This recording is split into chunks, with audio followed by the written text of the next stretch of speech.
Bonjour, vous écoutez bien La Confiture, je suis Sébastien, je suis avec Guillaume. Bonjour à tous. On a appris des trucs et on va vous les transmettre à notre façon parce que n'oubliez pas, la culture c'est comme la confiture. Parfois, il faut des rappels. Exact. Parce que de quoi allons-nous parler aujourd'hui, Guillaume? Eh bien aujourd'hui, si on parlait de vaccins, Encore? encore, bah oui, la dernière fois, on s'est arrêté à Pasteur. Exact. Donc il faut qu'on continue, bien Il faut sûr. qu'on continue, parce que l'histoire de la vaccination ne s'arrête pas à Pasteur. Au contraire, elle commence à ce moment-là. Donc, on a vu la dernière fois que Pasteur n'a pas vraiment inventé la vaccination, puisque c'est Edward Jenner qui invente la vaccination grâce à la vaccine. En revanche, c'est Pasteur qui a imposé le mot de vaccination et de vaccin en hommage à Jenner pour toutes ses découvertes, les premiers vaccins qu'il invente. D'ailleurs, un mot qui, je n'avais pas prévu forcément d'en parler, mais qui est important, si tu regardes sémantiquement dans les publications actuelles, Mhm. tu as une vraie différence entre les gens qui parlent de vaccination et les gens qui parlent d'immunisation. Ou en tout cas en anglais. Ah, oui, exact. Ouais, j'avais pas fait le truc, mais à la fin, on va voir que ouais. Sachant qu'aujourd'hui, le terme vaccination est plutôt employé par des gens qui s'y opposent. Mhm. Parce que cela dit, la technologie des vaccins a changé, on en parlera à la fin. Donc aujourd'hui, le vrai terme scientifique officiel pro-immunisation, donc c'est plutôt, on parle d'immunisation. Ouais. Bon, en tout cas, Pasteur a quand même inventé le premier vaccin artificiel non naturel et il a ouvert le champ des possibles. À partir de la création de l'Institut Pasteur, mais même avant, en fait, parce que donc à l'époque, la science est déjà pas complètement internationale, mais en tout cas en Europe, elle se répand rapidement. Et donc, un peu partout, on a compris qu'il suffit d'atténuer un germe, donc une bactérie ou un virus, pour faire un vaccin. Et comme il se trouve qu'on a identifié plein de germes, de bactéries et tout dans les dizaines d'années qui précèdent, eh ben, les scientifiques vont s'y lancer bien en tête. Et donc, ils commencent avec les vraies grosses maladies qui déciment l'humanité depuis des millénaires, hein, parce que la rage, donc on Oui, l'a la dit, rage, on en a parlé la dernière fois. Bon, ouais, les épidémies de rage, ça va. Donc, on va s'attaquer à la typhoïde, à la peste, au choléra et à la tuberculose. hop, allez. Là, on est sur des vrais gros tueurs, ça se compte en milliards pour chacun de ces maladies, ça fait bien peur à tout le monde et tout. Ok, c'est cool. Le premier de ces scientifiques qui va faire des percées, c'est un certain Valdemar Avkin, médecin russe et juif qui a fui la Russie à cause des pogroms pour venir travailler à l'Institut Pasteur. Bon, il passait par la Suisse à un moment donné, mais donc en gros, au début, il travaille à l'Institut Il y Pasteur. a une grande tradition russe à l'Institut Pasteur, j'ai l'impression. Moi, j'ai surtout l'impression qu'il y a une grande tradition de médecins russes qui fuient Oui. la Russie. Peut-être aussi.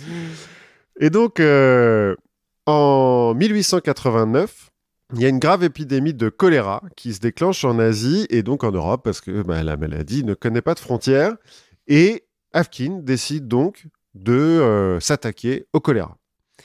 Il va commencer à expérimenter sur des cobayes, donc des vrais cobayes, hein, des cochons d'Inde. Maintenant, on appelle ça cobaye, mais bon, Oui. c'est des cochons d'Inde, pas sur des humains.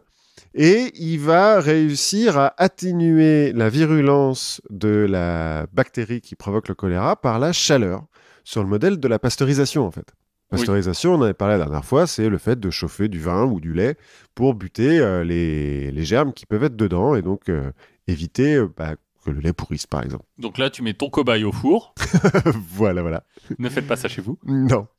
Et en 1892, après avoir testé donc son vaccin, enfin l'atténuation en tout cas de la bactérie qui provoque le choléra sur des pigeons, des lapins, enfin bon, voilà, lui aussi il a dû tuer pas mal d'animaux. Bon, il est à l'Institut Pasteur, c'est un peu une tradition. Vient le moment de tester son vaccin sur les humains. Oui, à un moment, il faut y passer. Bah voilà.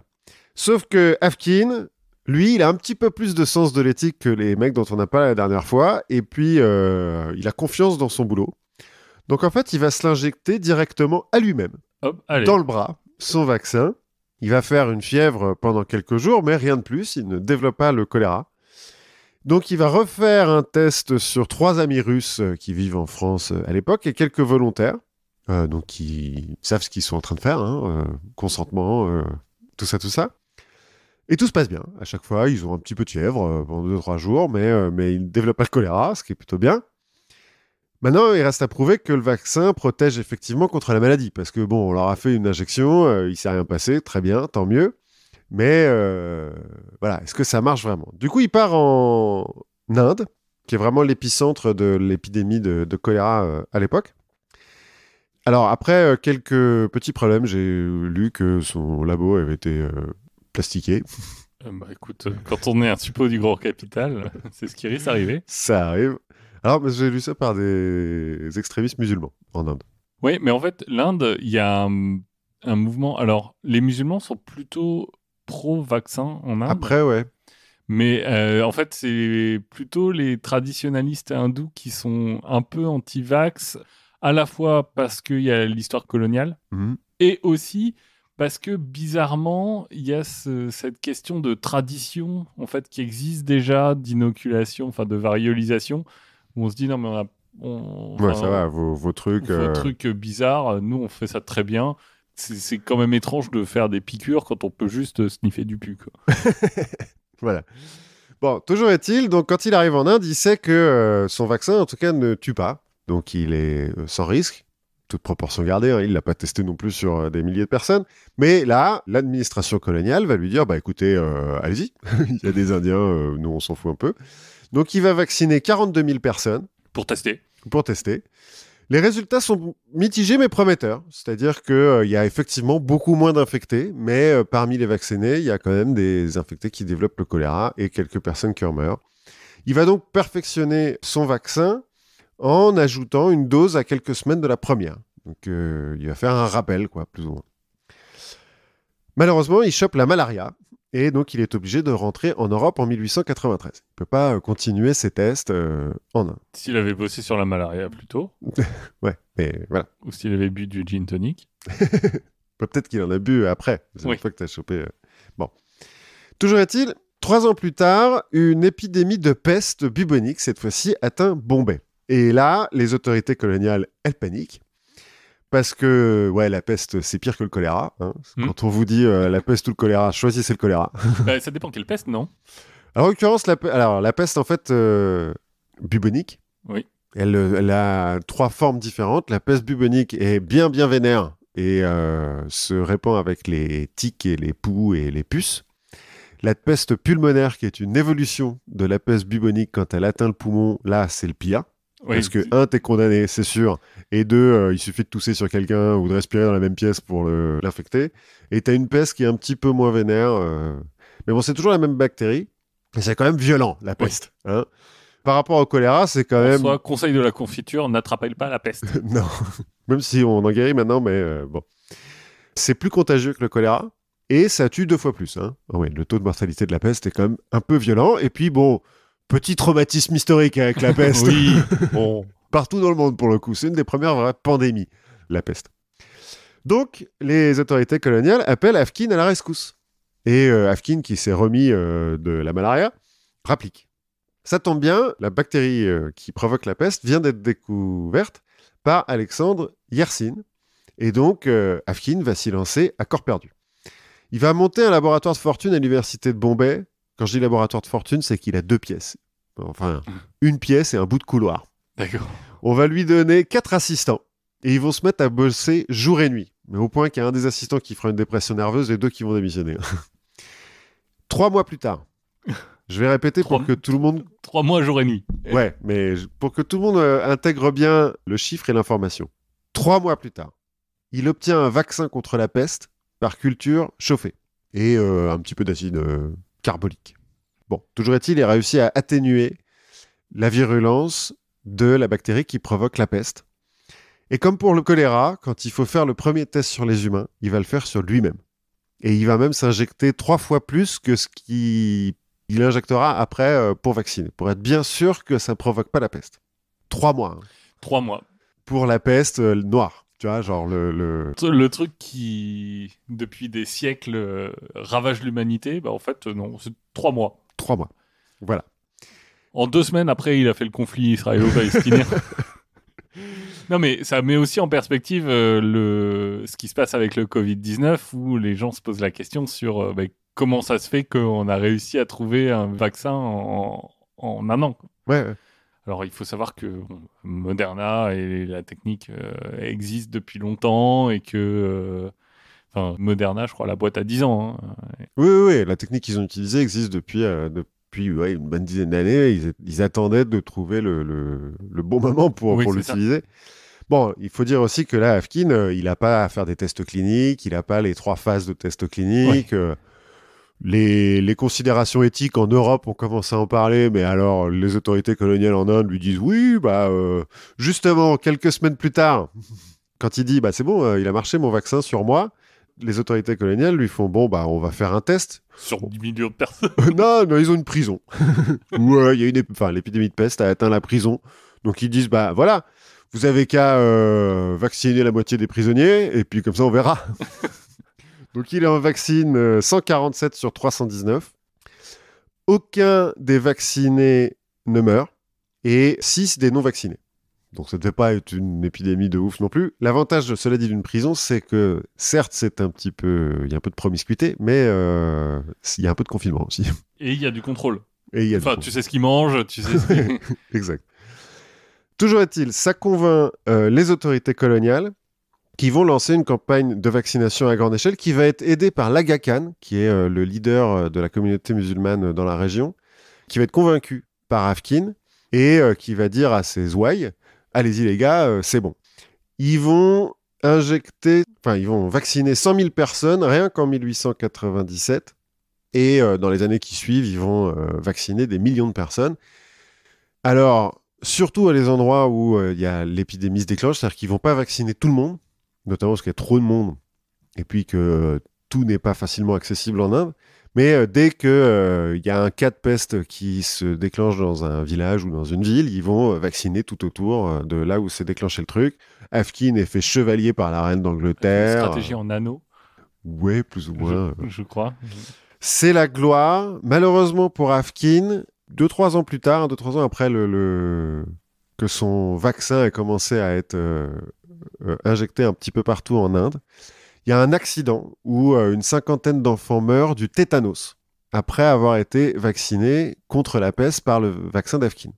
On accuse Afkin d'avoir fait n'importe quoi, que son vaccin, en fait, c'est hyper dangereux, tout ça. Ça sera prouvé un peu plus tard qu'en fait, c'est un accident. C'est un des laborantins qui a laissé tomber les outils avec lesquels il allait faire la vaccination par terre, ce qui a mis le tétanos sur ces outils. Et donc... Bon, voilà. Mais Afkin... oui, mais les accidents arrivent, mais... La réputation d'Afkin est réduite à néant. En plus, il est juif, donc il en prend plein la gueule. Il va être réhabilité quelques années plus tard, parce qu'il y a des gens qui vont faire une vraie enquête et qui vont se rendre compte que le laborantin a fait une connerie. Mais voilà, le sauveur de l'humanité est déchu. Et on ne se souvient plus trop de lui. Au même moment, en Europe, les scientifiques de l'Institut Pasteur et des équivalents en Angleterre et en Allemagne se lance dans la course à la découverte du vaccin contre la typhoïde. La fièvre typhoïde qui fait aussi beaucoup de morts. Oui. Un peu moins, mais beaucoup quand même. Et surtout parmi les troupes coloniales. Oui. Et donc, c'est pas top. La postérité retiendra l'anglais Almroth Wright. Bon, Almroth Wright. Oui. Avec l'accent français. Mais il semblerait que les découvertes sont plus ou moins concomitantes en France et en Allemagne. Il va y avoir une petite guéguerre là-dessus. Toujours est-il, tout ça se passe en 1896. Et on a un vaccin qui est plus ou moins efficace contre la fièvre typhoïde qui va être perfectionné dans les années à venir. Almroth, il va préconiser, cela dit, après l'injection de son vaccin, d'ingérer du chlorure de calcium pour booster l'efficacité du vaccin.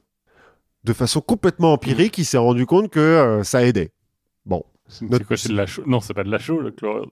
Non, c'est du chlorure de calcium. Du chlorure de calcium, c'est du sel, quoi. Enfin, pas du sel de table, mais bon, c'est un sel. Oui. Il s'est rendu compte que sur les chevaux, ça marchait, donc il a dit, faites-le sur les humains. Ça doit être bien. Mais c'est donc le premier à inventer plus ou moins un adjuvant, quoi. Oui. Plus tard, Almroth, quand on aura inventé les antibiotiques, donc au début du XXe siècle, quand on aura découvert les antibiotiques, dira « Ouais, mais attention les gars, avec les antibiotiques, on risque de faire des bactéries plus virulentes. » À l'époque, on est tellement content d'avoir trouvé les antibiotiques qu'on lui dit « Mais dis donc, Almroth right, Almroth wrong, hein, almost right, hein, parce que t'es nul, hein. » Qu'est-ce que tu nous dis Antibiotics are not automatic. Ouais, c'est ça, ouais. Alors, en 1898, un Allemand, Albert Neisser, qui a déjà découvert la bactérie contre la gonorrhée et qui, visiblement, a un petit attrait pour les maladies vénériennes, publie les résultats d'un test clinique sur des humains de son vaccin anti-syphilis. Alors qui ne marche pas très bien. Il n'y a pas vraiment de vaccin contre la syphilis. Quelques mois plus tard, en fait, un certain nombre de sujets sur qui il a testé son vaccin développent la syphilis. Et donc sont un peu mécontents et s'en vont voir les tribunaux en disant que, dis donc, c'est pas très logique tout ça, surtout qu'on m'avait pas mis au courant de cette histoire. Neisser, pour se défendre, va dire « Ouais, mais attendez, c'est des prostituées. J'ai pas fait ça sur n'importe qui non plus. C'est des prostituées. Donc, ça se trouve, la syphilis, elles l'ont chopé comme ça. Alors oui, je leur avais pas dit, mais... Ça allait de soi. Ça allait. Sauf dans un cerveau de prostituée. Voilà. Bon, il va avoir un rappel au règlement. Ça va un petit peu ruiner sa carrière quand même. Mais ça va aussi faire que les Allemands vont créer les premières règles sur l'expérimentation sur les êtres humains. Reste la tuberculose, dont on estime qu'au 19e siècle, elle tue 25% des gens. C'est-à-dire qu'une personne sur 4 meurt de la tuberculose. Oui, c'est pas mal. C'est pas mal. Alors, cela dit, c'est peut être long de mourir de la tuberculose. Oui. Chopin l'a gardé pendant hyper longtemps et tout. C'est un peu le problème d'ailleurs de la tuberculose, c'est que c'est très long.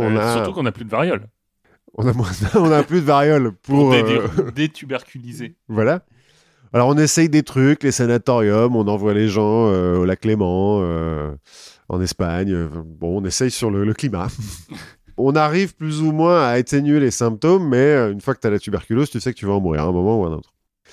Le problème aussi de la tuberculose, c'est que c'est une maladie non immunisante. C'est-à-dire qu'il y a des gens qui en réchappent quand même. Mais qui la rechopent. Parce que c'est quand même une saloperie. Et Koch, qui a découvert son bacille, prétend qu'on ne trouvera pas de vaccin puisque c'est non immunisant. Lui essaye de trouver des remèdes. Ça ne va absolument pas marcher. Il va avoir plein de problèmes à cause de ça parce qu'il va provoquer des trucs un peu atroces. Mais il va quand même réussir à trouver un sérum qui permet de diagnostiquer plus facilement la tuberculose. Dans tous les tests qu'on va faire sur le modèle de la vaccine de Jenner et des premières expérimentations de Pasteur sur le rouget des porcs, notamment quand il avait passé dans le lapin, on va en fait refiler la tuberculose à tout un tas d'animaux en espérant que ces animaux vont l'atténuer et puis après de le retester sur d'autres trucs. Donc on va mettre ça dans le cheval, dans la chèvre, dans la poule, dans la tortue. Parce que c'est plus simple qu'un cheval. Pas parce qu'on a testé sur le cheval et que ça marche pas aussi, surtout. Dans la vache, enfin bon voilà, donc sur tout un tas de trucs, c'est pas vraiment concluant.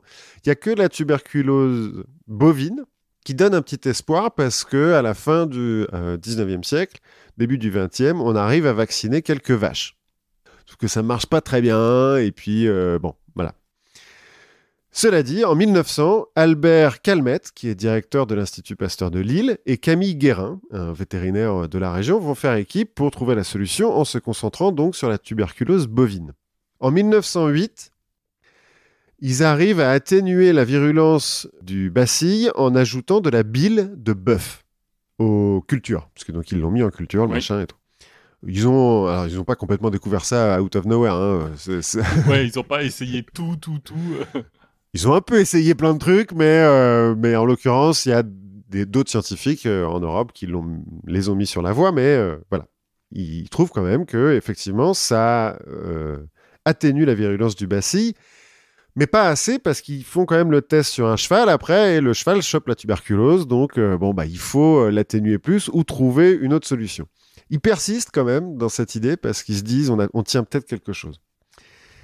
Et au bout de 4 ans, et 96 cultures successives du bacille de la tuberculose bovine sur des tranches de pommes de terre trempées dans de la bile de bœuf stérile. Stérile. Oui, quand même. On stérilise la bile avant de... Ah, je pensais que c'était de bœuf stérile, genre... Non, on stérilise la bile. Dans du sang de vache vierge. Non. Le bœuf peut être entier. On stérilise la bile parce qu'il ne faut pas ajouter d'autres trucs dans la culture. Il y a déjà le bacille, la tuberculose dedans, quoi. Donc 4 ans, 96 cultures, parce qu'en gros, tous les mois, il faut changer de culture, quoi. Il faut refaire le machin. Ils obtiennent un bacille très atténué qu'ils vont appeler le bacille bilier Calmette-Guérin, le BCG. Le BCG. Et très atténué parce qu'ils le testent sur des singes et les singes ne chopent pas la tuberculose. Donc, 4 ans plus tard, on est en 1912. Au moment où ils vont étendre leurs expérimentations sur les êtres humains, Première Guerre mondiale, ils sont un peu obligés d'arrêter, notamment parce que l'île est envahie par l'Allemagne. Mais ils arrivent à préserver leur culture et donc à continuer en fait tous les mois à changer les pommes de terre et la ville et à reprendre leurs recherches en 1919. Et en 1921, ils sont prêts à faire le premier test humain qui va se faire sur un nouveau-né dont la mère vient de mourir de la tuberculose. À une époque, on pense que la tuberculose est une maladie héréditaire. D'accord. Et que pour la choper, il faut que tes parents l'aient eu avant et tout. Ce qui est sûr, non, alors ça c'est pas vrai, hein. Tuberculose, donc c'est un bacille, Oui. voilà. Ce qui est sûr, en revanche, c'est qu'une mère enceinte, enfin une femme enceinte, Le transmet à son le fœtus. transmet à son fœtus et donc à son enfant. La mère donc est morte en couche de la tuberculose. On se dit que le nouveau-né, bon, il est plus ou moins condamné. Donc, dans le doute, on lui file le vaccin au BCG. Le nouveau-né survit. 6 mois plus tard, il n'a pas la tuberculose, il est en bonne santé. Très bien, super. On va retester le BCG sur d'autres nouveau-nés de l'hôpital de la Charité. Donc, je suppose pas des enfants de riches, hein. Oui. Mais personne ne meurt, donc cool. Super, ça marche. Et en 1924, ils vont publier leurs travaux. Une semaine plus tard, le premier centre de vaccination gratuite au BCG est créé par l'Institut Pasteur. À l'origine, c'est complètement gratuit et ils disent aux médecins, ils filent les doses gratuitement, tout Oui. est gratuit, mais ils disent aux médecins, donnez-nous les infos après pour faire une étude épidémiologique. Et de nos jours, parce qu'on utilise toujours le vaccin BCG contre Oui. la tuberculose, il provient toujours des cultures de Calmette et Guérin qui ont été après transmises partout dans le monde, etc. Mais c'est toujours les mêmes cultures de tuberculose bovine cultivées. Enfin, maintenant, c'est plus cultivé sur des patates avec de la bile de bœuf, mais c'est les mêmes. C'est vrai aussi pour beaucoup de vaccins. Mhm. Enfin, il y a beaucoup de vaccins, on en parlera un peu plus tard, où on utilise encore des souches des années 60, des choses comme ça. Donc là, on arrive à peu près à l'entre-deux-guerres. Mhm. Et ça devient compliqué de proposer des théories alternatives scientifiques et crédibles à Pasteur et tout ce qu'on commence à vraiment comprendre de l'immunité. Mhm. Donc les opposants, ils vont faire un petit pas de côté, encore une fois, et ils vont abandonner un peu les questions scientifiques pour se tourner vers une vision un peu plus mystique de l'être humain.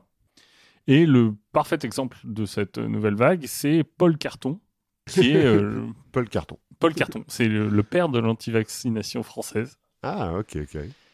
Et à la base, il vient du Sérail. Il est médecin. Il a fréquenté l'Institut Pasteur. Alors, j'ai pas réussi à vraiment comprendre ce que ça voulait dire. J'ai l'impression que c'est... Bon, tu dois pouvoir y passer, quoi. Ouais, c'est ça. Alors, Pasteur. de nos jours, y passer, c'est compliqué. Hein. L'Institut Pasteur, c'est bien protégé. Enfin, j'y vais de temps en temps et faut toujours montrer patte blanche. Mais en fait, notre ami Carton, il va frôler la mort à cause de la tuberculose. Mhm. Mais il est persuadé que ce qui l'a sauvé, c'est pas vraiment la médecine, mais c'est son régime alimentaire végétarien. Ah, d'accord. On revient sur les véganes de l'extrême. Voilà, je fais pas exprès. Hein. Non, mais... Et pour lui, en fait, ça va devenir une sorte de Graal. Le régime végétarien permet de se prémunir de toutes les maladies. Alors, étant végétarien moi-même, non.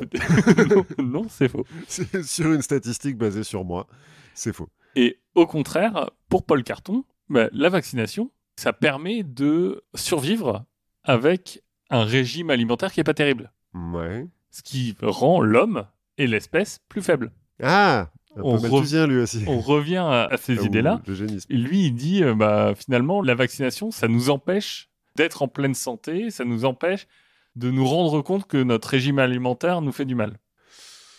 Et finalement, la vaccination, ça permet aussi une mauvaise hygiène, une mauvaise vie. Oui, c'est un petit peu ce qu'on reproche maintenant aux obèses. Vous faites n'importe quoi parce que vous savez qu'on va vous sauver Oui. du diabète. Et ça oblige pas à faire des efforts pour rester dans le droit chemin et rester en bonne santé. Et avec lui, on va avoir toute une vision comme ça de médecine alternative qui vont s'opposer à la vaccination. Donc, on a déjà parlé de l'anthroposophie, on y reviendra un peu plus tard en détail, mais on a aussi un autre pédagogue du moment, Célestin Freinet, qui va fonder les écoles Freinet. Alors... C'est un autre. Je crois que lui est un peu plus vraiment pédagogue que. parce que Steiner, ouais, il n'était pas. que Steiner. Mais Freinet, donc, qui va insister dans son journal, L'éducateur prolétarien, que, en fait, ce qui compte, c'est le terrain, c'est l'organisme. Mm-hmm. Et donc, il faut maintenir le terrain, l'organisme dans un état sain, notamment avec des sudations régulières. Elle est pour le sweat lodge, quoi. Oui, on va au sauna. Ok. Et un régime frugivore, comme les grands singes. Ah, il est... comment on dit maintenant? C'est le régime paléo? Même avant paléo, parce que... Oui, ouais, c'est... Il bouffe que des fruits, du coup? Ouais. Il doit avoir la courante, un peu, quand même. J'espère qu'il mange pas que des bananes. Oui. Au contraire, pour lui, la vaccination, mais aussi toute l'industrie agroalimentaire naissante, c'est des freins à la bonne santé. Mm-hmm. Tu vois, on arrive on commence à lier Big Pharma et Big Agro. Ouais.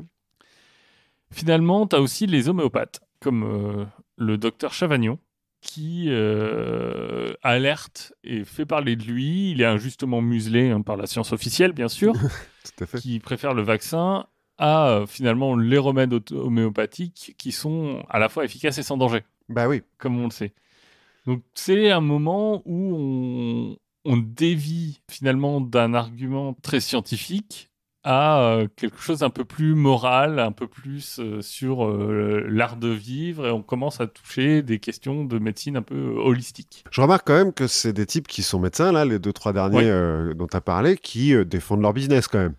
Parce que eux sont pas dans le business de la vaccination, et donc... Oui, après tu peux dire la même chose des gens qui vendent des vaccins. Oui, certes. Non, mais il y a quand même toujours une petite histoire de... les gars, vous êtes en train de m'enlever mon gagne-pain, là. Il y a toujours un peu ça, effectivement. Bon, ensuite, malgré la découverte de la pénicilline en 1928 et des autres antibiotiques par la suite, qui permettent de guérir beaucoup des maladies dont on a parlé avant, toutes les maladies qui sont provoquées par des bactéries, donc, puisqu'on le répète, les antibiotiques, c'est pas automatique. Exactement, même en anglais. Même en anglais. Par exemple, les antibiotiques contre la peste, oui, ça marche. Contre la rage, pas du tout. Et contre le Covid, non, ça ne sert à rien. Même avec de l'hydroxychloroquine. Oui, et puis maintenant, c'est quoi? C'est les trucs qu'on donne les vermifuges qu'on donne aux chevaux. Je t'ai passé à côté de cette information. Écoute, la CDC émis un avis en disant ne prenez pas des vermifuges pour chevaux. Ça ne marche pas et c'est un peu con. Voilà. On rappelle que le seul... C'est la semaine dernière, je crois. Ah d'accord, mais j'avais pas vu. Le seul produit pour cheval qu'on peut prendre, c'est la kétamine. Exactement. À vos risques et périls.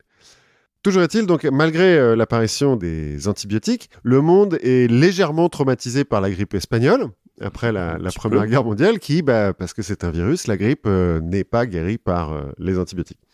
Et puis, on commence à comprendre un petit peu mieux le fonctionnement du système immunitaire, et notamment le rôle des anticorps et le mode d'action de certaines maladies.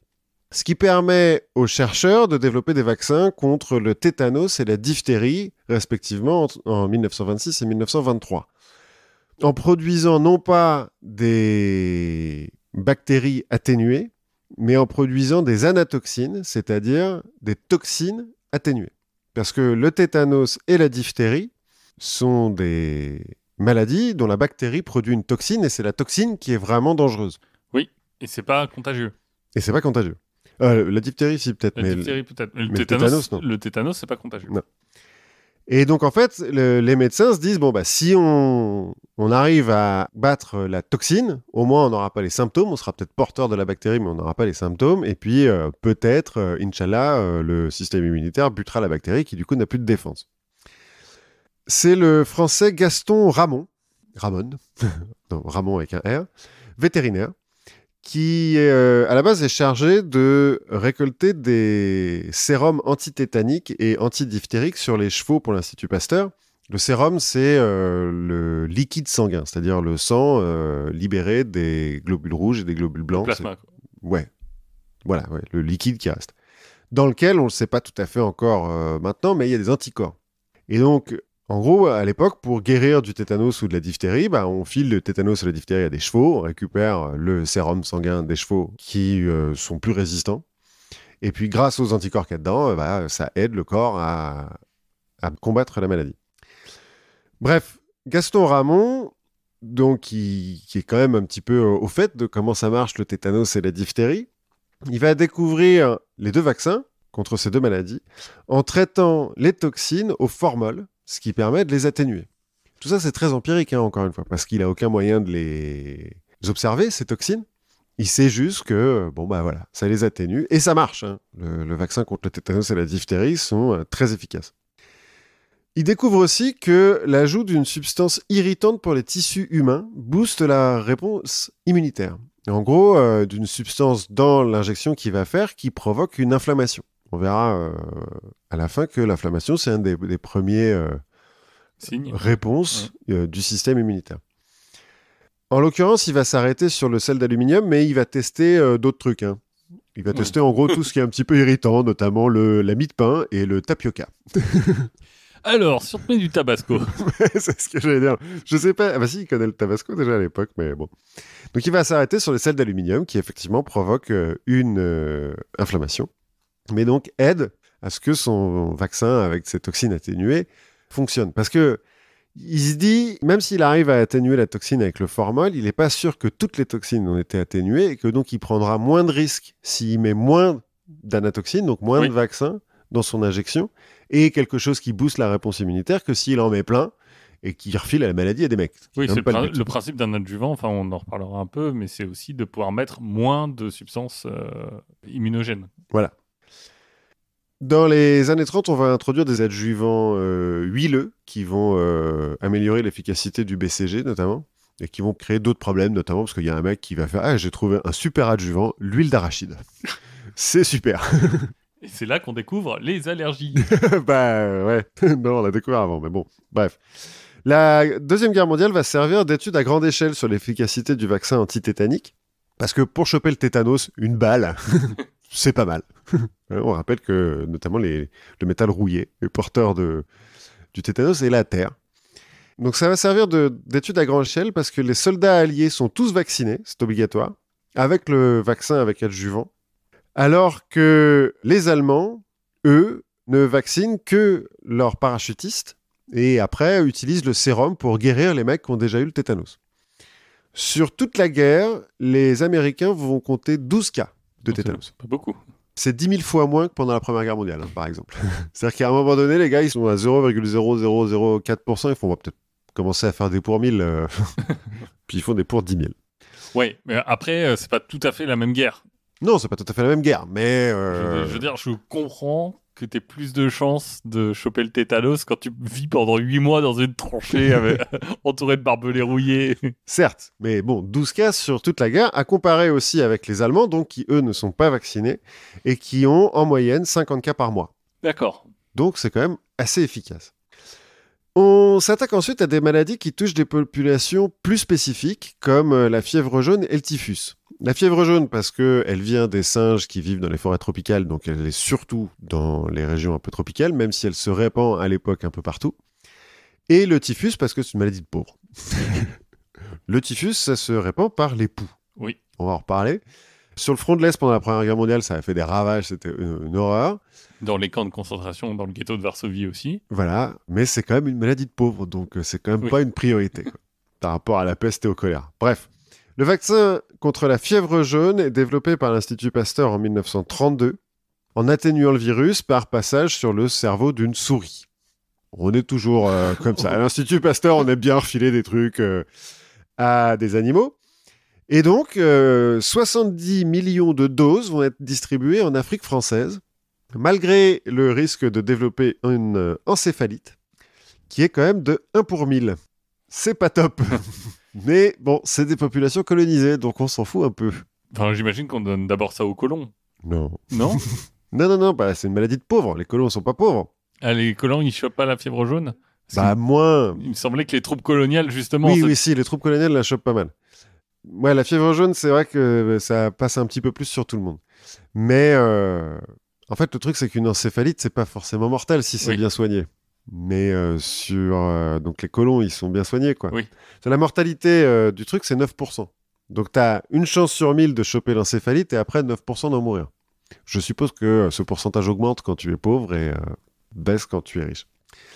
En fait, il y a un autre vaccin contre la fièvre jaune issu d'une souche virale atténuée sur des embryons de poulet, inventé en 1936 et qui comporte beaucoup moins d'effets secondaires, qui est développé pas en France d'ailleurs, parce que la France va rester longtemps sur son vaccin à base de cerveau de souris et provoquer un léger scandale dans l'Afrique française.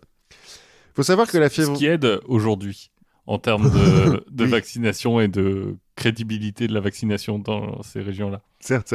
Il faut savoir que la fièvre jaune ne possède aucun traitement spécifique, même encore aujourd'hui, et que donc si vous allez dans un pays tropical, où il y a encore malheureusement des épidémies de fièvre jaune, se vacciner est obligatoire quand tu pars de France. Pour aller, moi, quand j'étais jeune, je suis parti au Vietnam, par exemple, j'ai eu mon vaccin de fièvre jaune et une grosse courbature dans le bras. Bref, dans les années 30, il n'existe pas non plus de traitement contre le typhus. Et donc, je l'ai dit, ça a fait des ravages pendant la Première Guerre mondiale, plus tard dans les camps de concentration, mais là, dans les années 30. Et comme la pauvreté explose en rapport à une petite crise économique qui a commencé en 1929, le typhus se répand un peu partout, et la recherche sur le vaccin s'intensifie. Parce que bon, les pauvres, c'est pas grave, mais à un moment, il faut faire tourner les usines. Bah oui, voilà. Et puis, le problème, c'est qu'on sait aussi depuis 1909 que le typhus se propage par les poux. Et que les poux, se répandent surtout parmi les pauvres, mais t'es jamais à l'abri qu'un salaud de poux saute d'un salaud de pauvre sur un bon riche, quoi. Ouais, c'est ça. Donc... il faut des perruques, sinon. La mode de la perruque est passée, donc voilà. Du coup, la mode du crâne rasé va un petit peu se répandre à cette époque-là, mais...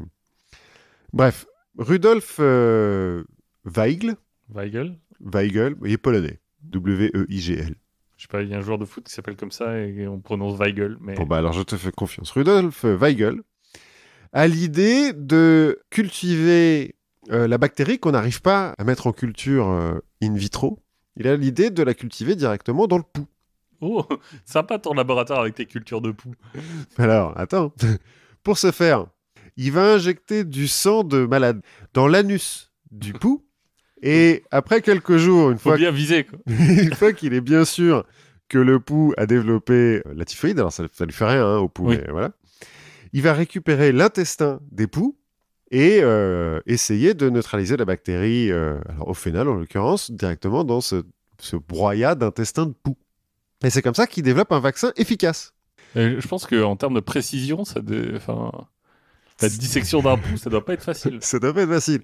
Et le cul d'un pouce, pas très gros. Du coup, c'est un peu galère quand même à produire ce vaccin. Puis tu as toujours le risque qu'un de tes pouces s'échappe et que tu chopes le typhus, quoi. Donc, bon, vaccin efficace, mais pas hyper pratique à produire.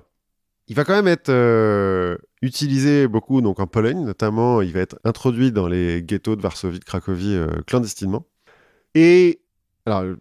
je vais en parler un peu plus tard, mais on va développer un autre vaccin contre le typhus quelques années plus tard, cette fois-ci à base de souris, et encore un autre qui est cultivé sur des œufs embryonnaires. Donc là, super, c'est facile, ça coûte pas cher, on peut en produire plein et tout.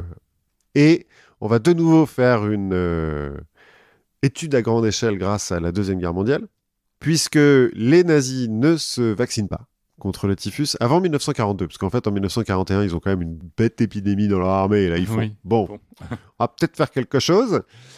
Et tu noteras qu'ils commencent à se vacciner en 42 et que c'est là qu'ils commencent à perdre. Peut-être que c'est lié. Alors non, parce que étude à grande échelle, parce que les Américains, eux, ils sont tous vaccinés contre le typhus. C'est obligatoire. Tu rentres dans l'armée, bam. Et aucun cas de typhus dans l'armée américaine, même dans le Pacifique et tout, même dans les endroits où c'est un peu vénère. Il se trouve aussi que les nazis, quand ils essaient de se vacciner en 1942, en Pologne, il y a un vaccin. Donc, ils demandent ce qu'on leur file ce vaccin-là. Et alors, bizarrement, les Polonais qui doivent avoir une petite dent contre les nazis, leur filent des faux vaccins. Et bon, ça ne marche pas. Mais La Deuxième Guerre mondiale, en dehors de servir d'études épidémiologiques donc à grande échelle, elle va révéler un autre problème qui est un petit peu lié à ce léger, a priori défavorable contre les Polonais, contre les nazis. Il y a Les nazis ont mauvaise presse. Hein. Oui, de manière générale, ça va révéler le problème de la recherche médicale, et notamment de l'éthique, qui n'est pas un point fort des nazis. Jusqu'ici. Alors déjà des médecins de manière générale, mais alors les médecins nazis, vraiment, vraiment pas. Et à la fin de la guerre... Il faut savoir ce qu'on veut. Hein. Est-ce qu'on veut de l'éthique ou est-ce qu'on veut des résultats? Bah, eux, ils ont choisi les résultats, clairement. Ouais. Et ils n'en ont pas eu beaucoup, hein, je crois, d'ailleurs. Mais donc, à la fin de la guerre, les médecins nazis, un certain nombre de médecins nazis, sont jugés par un tribunal militaire américain à Nuremberg, en parallèle de l'autre petit procès qui a eu lieu à ce moment-là. Donc, sont jugés sur toutes les expériences on en parlera peut-être un jour, on va pas les détailler aujourd'hui, sur les expériences qu'ils ont faites notamment dans les camps. Jusque-là, en fait, et c'est ce qui va être utilisé par l'accusation, on a Hippocrate qui en a parlé forcément un petit peu dans son serment, Avicenne pas mal, Thomas Percival qui est l'inventeur du concept d'éthique médicale, c'est un anglais, et Claude Bernard qui ont donc émis des avis, quoi, des grands principes sur quand est-ce qu'on peut tester un truc sur les humains, quoi. Et il faut pas faire le mal et machin. Mais bon, ça reste des principes généraux, quoi. Oui. Pas non plus gravés dans le marbre. On l'a vu... Comme tu ne tueras point, quoi. Oui, voilà, ça dépend qui, quoi. On l'a vu après le problème avec la syphilis en Allemagne, on a commencé à légiférer. Il y a le drame de Lübeck aussi, où il y a des gens vaccinés qui meurent à cause d'un problème dans le vaccin, qui vont faire que la République de Weimar va adopter des lois assez strictes sur la recherche médicale. Bon, bizarrement, le régime nazi va pas suivre ces lois. Peut-être aussi un problème d'a priori négatif. C'est ça. Mais... Toujours est-il... C'est les médias, hein, je pense. Ça doit être les médias. Le problème. Toujours est-il, sur les 23 accusés, 16 sont reconnus coupables de crimes contre l'humanité. Les autres sont quand même reconnus coupables d'appartenance à une organisation criminelle. 7 vont être condamnés à mort par pendaison. Il y en a un qui va dire vous me condamnez à mort, vous avez qu'à me faire une expérience médicale mortelle puisque vous trouvez que c'est dangereux. On va lui dire ta gueule. Écoute. Parce que là, t'es casse-couille. Et après le procès, on va rédiger le Code de Nuremberg qui réglemente donc les essais cliniques, notamment sur le point de vue du consentement. Parce qu'un des principaux trucs qu'on a reproché à ces médecins nazis, c'est de ne pas avoir demandé leur avis aux gens qu'ils ont butés et de ne pas leur avoir dit ce qu'ils faisaient. On n'a pas qu'à eux qu'on a reproché ça, hein, mais... Ouais, mais après, est-ce que s'ils avaient des formulaires en disant si, ils ont signé, regardez. Est-ce que ça a changé quelque chose? Est-ce que ça aurait vraiment changé quelque chose? Je ne sais pas. Problème, le Code de Nuremberg, pour les médecins américains notamment, ils se disent c'est bien tout ça, mais ça c'est pour les barbares, comme les nazis. Nous, on est civilisés, on n'a pas besoin d'un code, ça va. Je veux dire, nos expériences, on les fait sur des noirs et sur des détenus. Donc, parfois des orphelins. Et oui, mais bon. Voir s'il n'y a plus personne, des Indiens. Oui, mais il y en a plus beaucoup. Donc ça va, je veux dire, on n'est pas barbares. Nous, on le fait un petit peu en blouse blanche, quoi. Donc, bon. Il va falloir attendre 1963 et plusieurs scandales sanitaires, notamment pendant la lutte pour les droits civiques sur les communautés noires qui disent dites, vous voulez bien arrêter de tester vos médicaments sur nous, s'il vous plaît, merci.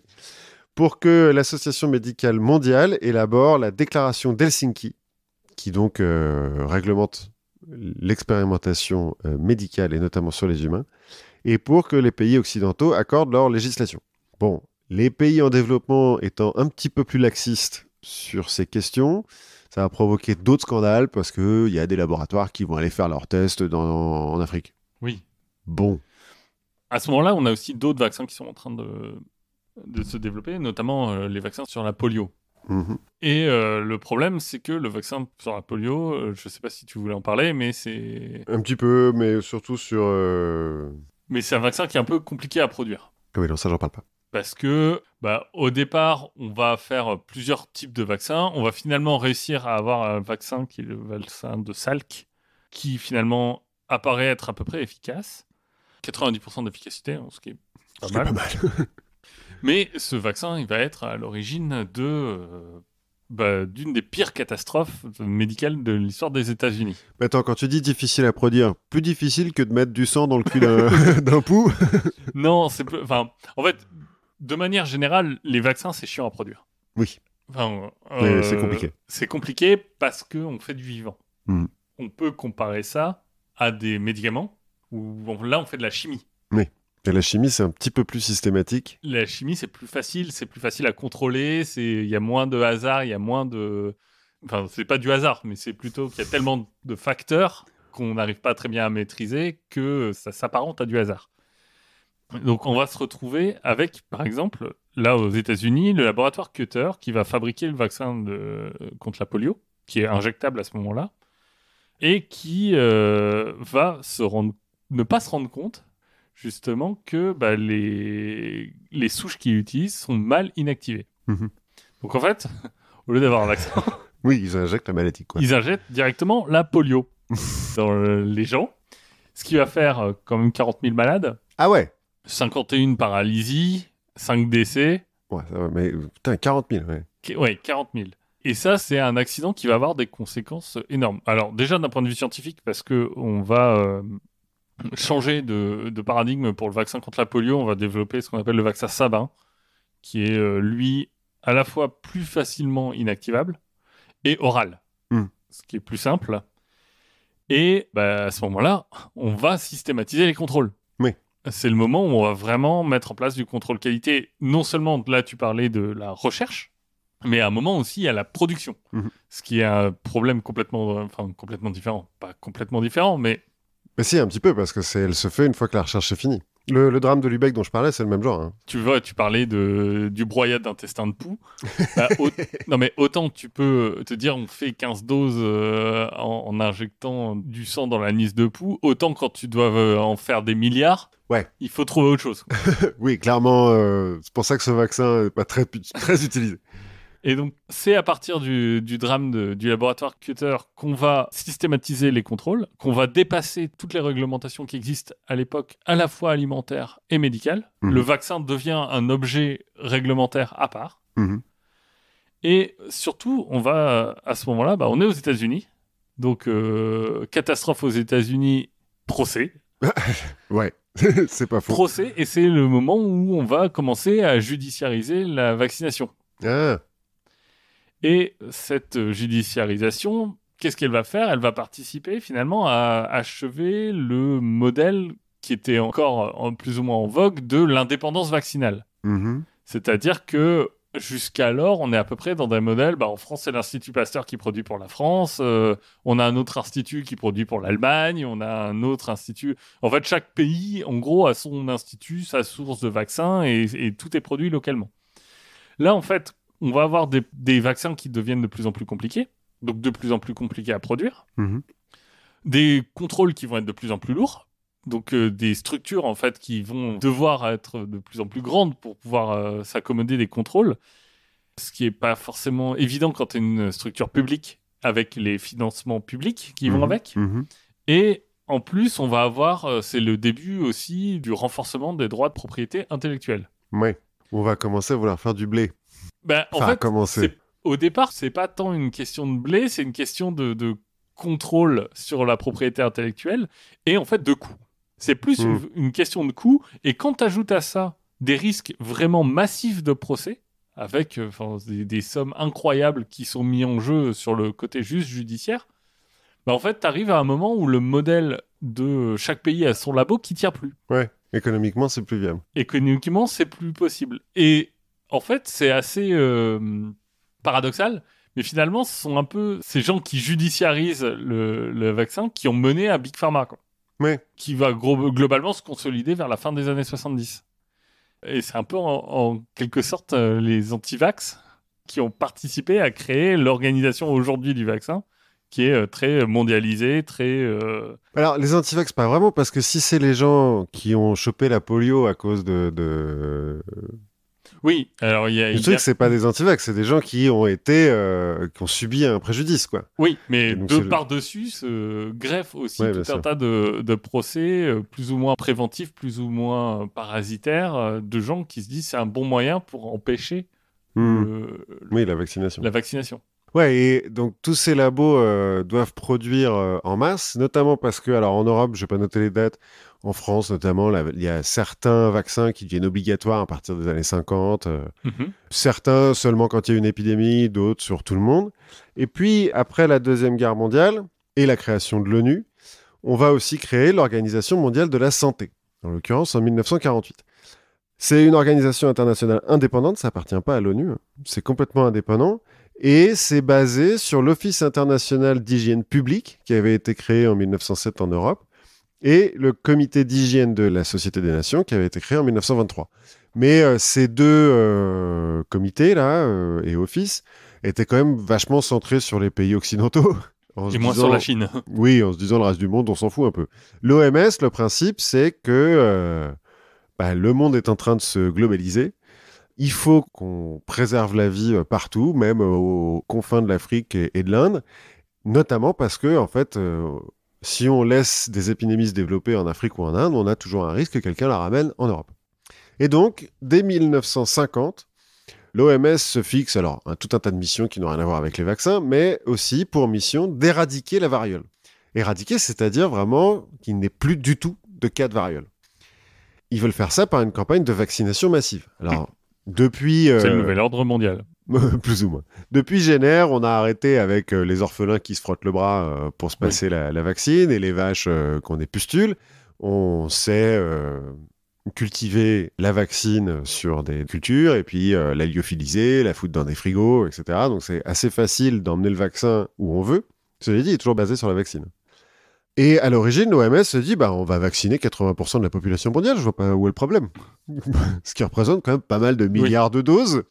Et puis, ça représente de devoir aller partout, justement, jusqu'aux confins de l'Inde et de l'Afrique, notamment. Parce que c'est en Inde, il y a encore beaucoup de variole à cette époque-là. C'est en Inde et en Afrique qu'il y a les principaux centres épidémiques de la variole à l'époque. Parce qu'en Europe, elle est presque éradiquée déjà. Donc, ils se rendent vite compte que ça marchera pas. Ils n'arriveront pas à aller vacciner jusqu'au dernier berger du fin fond de la vallée du Rift. Donc, à la place, ils vont faire une stratégie de... Ah, c'est là la stratégie en anneau Ouais, de confinement des épidémies. C'est-à-dire que à partir de ce moment-là, tous les médecins dans tous les pays du monde, dès qu'il y a un cas de variole, sont obligés de le dire à l'OMS. Enfin, sont obligés. Oui. On leur dit, dites-le, quoi. Cela dit, tout le monde est plus ou moins d'accord pour dire que la variole, c'est pas top. Donc... Il y a personne qui se dit « Hey, c'est mon business !» Attends. Non, à l'époque, on fait plus ça. Et donc, dès qu'un cas de variole est détecté quelque part, on vaccine toute la région. Enfin, d'abord toute la ville, puis ensuite toute la région. Et ce qui permet, en fait, d'étouffer les épidémies dans l'œuf. Le dernier cas de variole naturelle a été détecté en 1977 en Somalie. Et en 1978, le virus s'échappe d'un laboratoire anglais de recherche. Bien entendu. Alors, s'échappe, c'est vraiment un accident. A priori, il contamine une photographe qui travaille à l'étage du dessous. Et on pense qu'elle a été contaminée à cause de l'aération entre les deux étages. Parce qu'il y avait donc, dans le labo de recherche des animaux infectés à la variole et on pense que l'aérosol et les bulles aérosols sont passées dans l'aération et ont infecté cette photographe qui va infecter ensuite son père, je crois, qui va mourir. Enfin, il y a 2 personnes qui vont en mourir. Elle va y survivre. Parce qu'à l'époque, la variole, cela dit, on sait la soigner. Oui. Il y a 2 personnes qui vont en mourir. C'est la dernière épidémie, alors très contrôlée, de variole. Et le 9 décembre 1979, l'OMS déclare officiellement la variole éradiquée. La variole n'existe plus à l'état naturel. Il n'y a plus personne qui chope la variole. Elle est gardée dans 4 laboratoires de recherche dans le monde. Au cas où... On ait besoin de faire la guerre. Alors... Il y a des gens qui te diront ça, que oui, c'est pour avoir une arme bactériologique. D'autres qui diront, non, c'est au cas où les autres l'utilisent la variole comme arme bactériologique, il faut qu'on garde le vaccin le virus, pour pouvoir continuer à l'étudier. À faire des vaccins, oui. Toute cette campagne-là d'éradication de la variole aura coûté 300 millions de dollars. Ce qui, par rapport à ce que coûtaient avant les épidémies de variole, en fait, c'est rien, 300 millions de dollars. C'est incroyablement peu pour éradiquer totalement une maladie. Alors, oui, et cela dit, 300 millions de dollars, mais ça a pris... Mais ça a pris de 1950 à 1980, ça a pris 30 ans. Oui, sachant que la vaccine c'est... Ah oui, ça existe depuis 1780, qu'est-ce que j'ai dit, 94. Oui, c'est ça. Donc en fait, ça a pris plutôt presque 2 siècles. Mais parce qu'avant 1950 et l'OMS, c'est pas systématique en fait. Il y a quelques non, mais pays je veux dire, européens où le il y a moment des... entre Oui. le moment où on a eu l'outil, Oui, et le moment plus où... ou moins, et le moment où on a eu et où on a vaincu la variole, ça a pris 2 siècles. Quoi. C'est vrai, c'est vrai. Cela dit, la variole peut être éradiquée parce qu'elle n'a pas de réservoir animal. Oui. La fièvre jaune, par exemple, on n'y arrivera jamais parce que c'est dans les singes et... Il faut vacciner les singes. Et alors eux, c'est compliqué. Hein. Ils sont vraiment anti-vax, les singes, c'est vraiment une horreur. J'ai encore croisé 3 singes, pas de passe sanitaire. Ouais, non, c'est incroyable, ils respectent rien. Entre-temps, il y a d'autres vaccins qui ont été développés, notamment contre les maladies infantiles. Donc la polio, tu le disais, en 1952, la rougeole en 63, la rubéole en 64 et les oreillons en 67. Et en 1974, l'OMS va lancer le programme élargi de vaccination dans le but de rendre la vaccination accessible à tous les enfants dans le monde. Tiens, pour la petite histoire, le vaccin contre les oreillons, ça a été développé par un chercheur parce que sa fille a chopé les oreillons. Et il a dit non, c'est mort. Ma fille ne mourra pas des oreillons. Il a réussi à développer le vaccin assez rapidement. Donc le programme élargi de vaccination, pour l'OMS, c'est surtout d'aider financièrement les pays qui en ont besoin. Mais il va servir de calendrier standard de vaccination pour les pays qui le désirent. Et les pays occidentaux, notamment, vont adapter leur calendrier de vaccination, alors obligatoire ou pas, ça dépend des pays, pour les enfants, à ce plan élargi de vaccination. En 1974, la couverture vaccinale des enfants contre les maladies qui sont visées par ce plan, c'est-à-dire la tuberculose, la diphtérie, le tétanos, la coqueluche, la polio et la rougeole, était de 5%. Aujourd'hui, elle est de 79% dans le monde. Ce qui fait que la rougeole, la rubéole et la polio sont quasiment éradiquées. Et que dans certains pays, elles sont éradiquées, même si elles refont des petites apparitions de temps en temps. Je suppose que tu vas nous en parler. On reparlera des pays où il reste de la polio, parce que c'est assez spécifique, et des résurgences de la rougeole dans des écoles un peu spécifiques. Voilà. En 2000, à l'initiative de la fondation Bill et Melinda Gates, dont tu vas sûrement nous parler aussi. Non, pas trop. Non, ça... Bon, en tout cas, à l'initiative de cette fondation est créée la Gavi, l'Alliance globale pour les vaccins et l'immunisation. Tu vois, donc oui. Eux, ils font la différence aussi. Donc Gavi, c'est en anglais, hein, Global Alliance, etc. Qui est un partenariat public-privé, en fait, qui est destiné à étendre le plan élargi de vaccination à le plus de pays du monde. Et notamment les pays en voie de développement. Parce que c'est quand même chez eux que c'est plus compliqué de vacciner. Parce qu'ils n'ont pas beaucoup de vaccins en pratique, et les infrastructures pour vacciner. On considère que la Gavi elle-même dit qu'elle a vacciné 500 millions d'enfants dans le monde depuis sa création en 2000, surtout en Afrique, et qu'elle aura sauvé 5 millions de personnes par an, je crois, quelque chose comme ça. Bon, tout ça... Alors, les personnes sauvées grâce à la vaccination, malheureusement, c'est toujours très hypothétique, mais... Et c'est très difficile, on en reparlera, mais c'est compliqué de savoir ce que tu peux attribuer à la vaccination et ce que tu peux attribuer... à la médecine, parce que les gens qui auraient chopé la maladie auraient pu être soignés, à l'amélioration des conditions de vie. Oui. Mais alors, du coup, on a vu un peu toute l'histoire de la vaccination, mais du coup, comment ça marche ? Ben oui, je savais que tu allais me poser cette question. Dis-moi, Fred. Dis-moi, Fred, comment ça marche, tout ça ? Parce que depuis l'époque où on frotte des vaches contre des enfants, on a fait un petit peu des progrès. On en a un peu parlé à l'époque des transplantations. C'est dans les années 60-70 qu'on comprend vraiment comment marche tout le système immunitaire. Et donc, je vais expliquer un petit peu. Je vais sûrement dire des trucs que tu sais. Oui, mais ça vaut toujours le coup de le dire. Ça vaut toujours le coup de le dire. Nos auditeurs n'ont pas tous eu une formation scientifique, comme c'est le cas pour nous deux. Donc, je joue un petit peu. Ah bon ? C'est sérieux. Donc, le système immunitaire dans le corps humain, déjà, il faut savoir que le corps humain, c'est hyper bien fait et que pour... pas tous les corps. Si, tous les corps sont beaux. Alors, là, on parle juste du fonctionnement. Et le fonctionnement du corps humain, c'est de la balle. C'est incroyablement perfectionné, c'est super. Donc, le corps humain, pour un germe, pour un microbe, c'est un petit peu la Corée du Nord. Hein. Tu rentres pas comme tu veux, et quand t'en ressors, c'est généralement les pieds devant.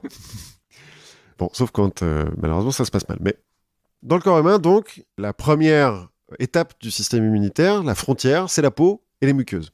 La peau, tu passes pas. Hein, c'est comme le mur de Trump, tu passes pas. Sauf si tu es un passeur.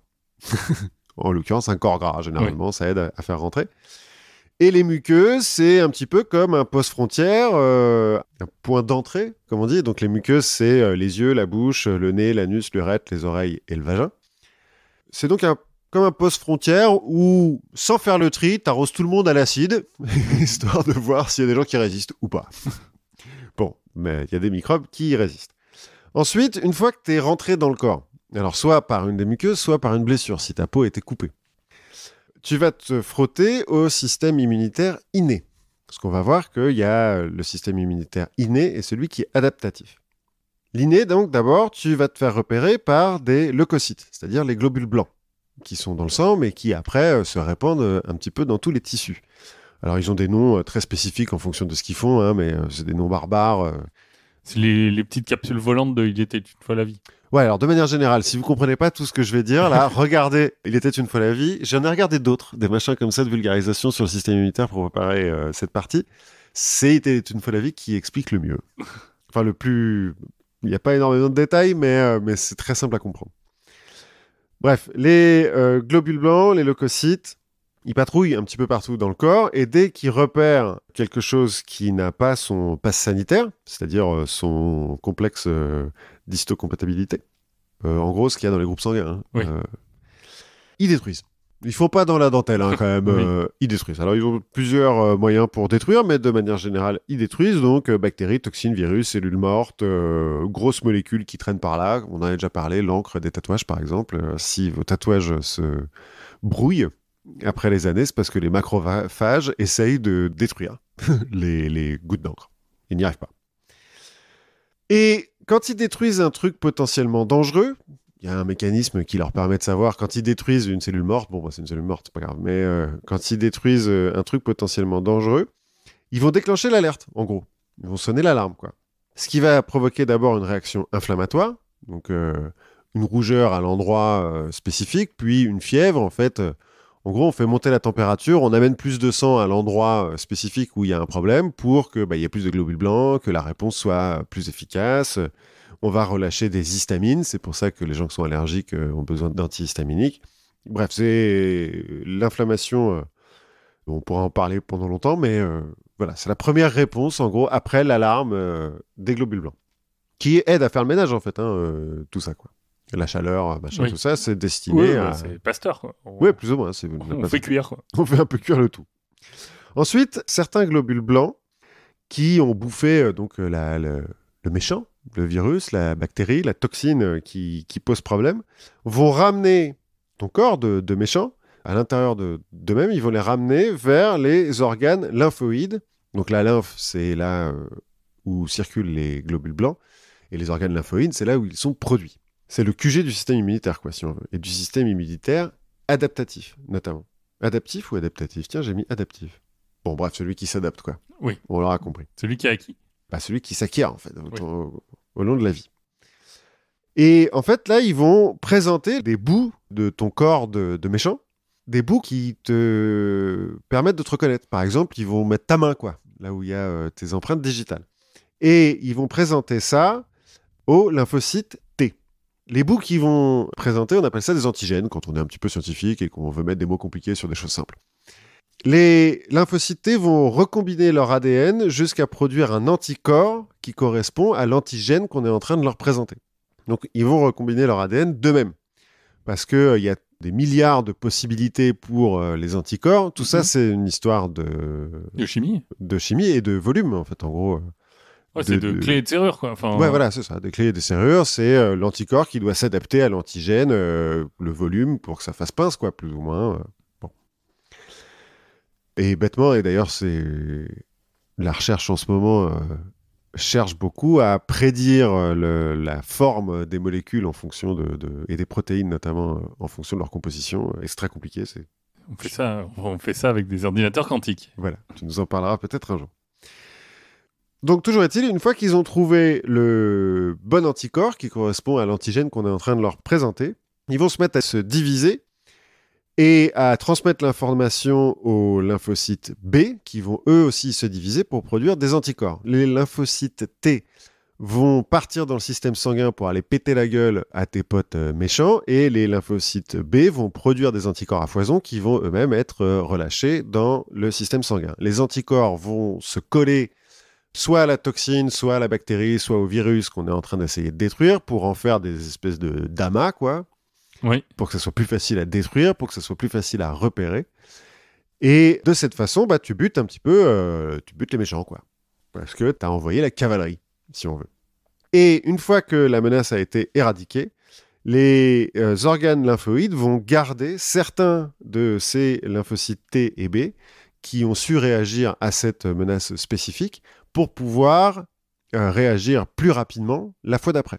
C'est comme ça qu'on a l'immunité. Une mémoire immunitaire. Une mémoire immunitaire. Ce qui ne veut pas dire que, parce que les anticorps sont basés sur une réorganisation de l'ADN à l'intérieur des lymphocytes T, en fait, on a de base à la naissance potentiellement les anticorps contre toutes les maladies. Ce que fait le système immunitaire adaptif, la mémoire immunitaire, c'est de garder la bonne combinaison d'ADN qui fait le bon anticorps pour l'antigène spécifique. Oui, ton système immunitaire a le même potentiel quand t'es bébé que quand t'es adulte. Quasiment. Ouais. Oui, ça change presque pas. Après, ça change peut-être dans la rapidité avec laquelle les lymphocytes se divisent. Et puis, je crois que tu as quelques sucres, notamment, que le système immunitaire bébé n'arrive pas à reconnaître. Oui, mais le temps que les choses se mettent un petit peu en place, mais en tout cas, les lymphocytes T et B d'un nourrisson ou d'un adulte marchent de la même façon. Oui. Et cette histoire d'anticorps et d'antigènes, là, marche exactement de la même façon. Et d'ailleurs, chez les nouveau-nés, vu qu'ils sont mis en contact avec tout un tas de nouvelles substances tout le temps, la moindre poussière, le moindre acarien, le moindre truc est nouveau pour eux, en fait, ils marchent même vachement bien chez les enfants. Enfin, ils marchent vachement bien. Disons que c'est bien huilé, quoi. Oui, on en reparlera un peu. Oui. Et donc, c'est comme ça que marchent les vaccins. Les vaccins sont basés sur le système immunitaire adaptif. L'idée, c'est donc de présenter l'antigène donc du tétanos.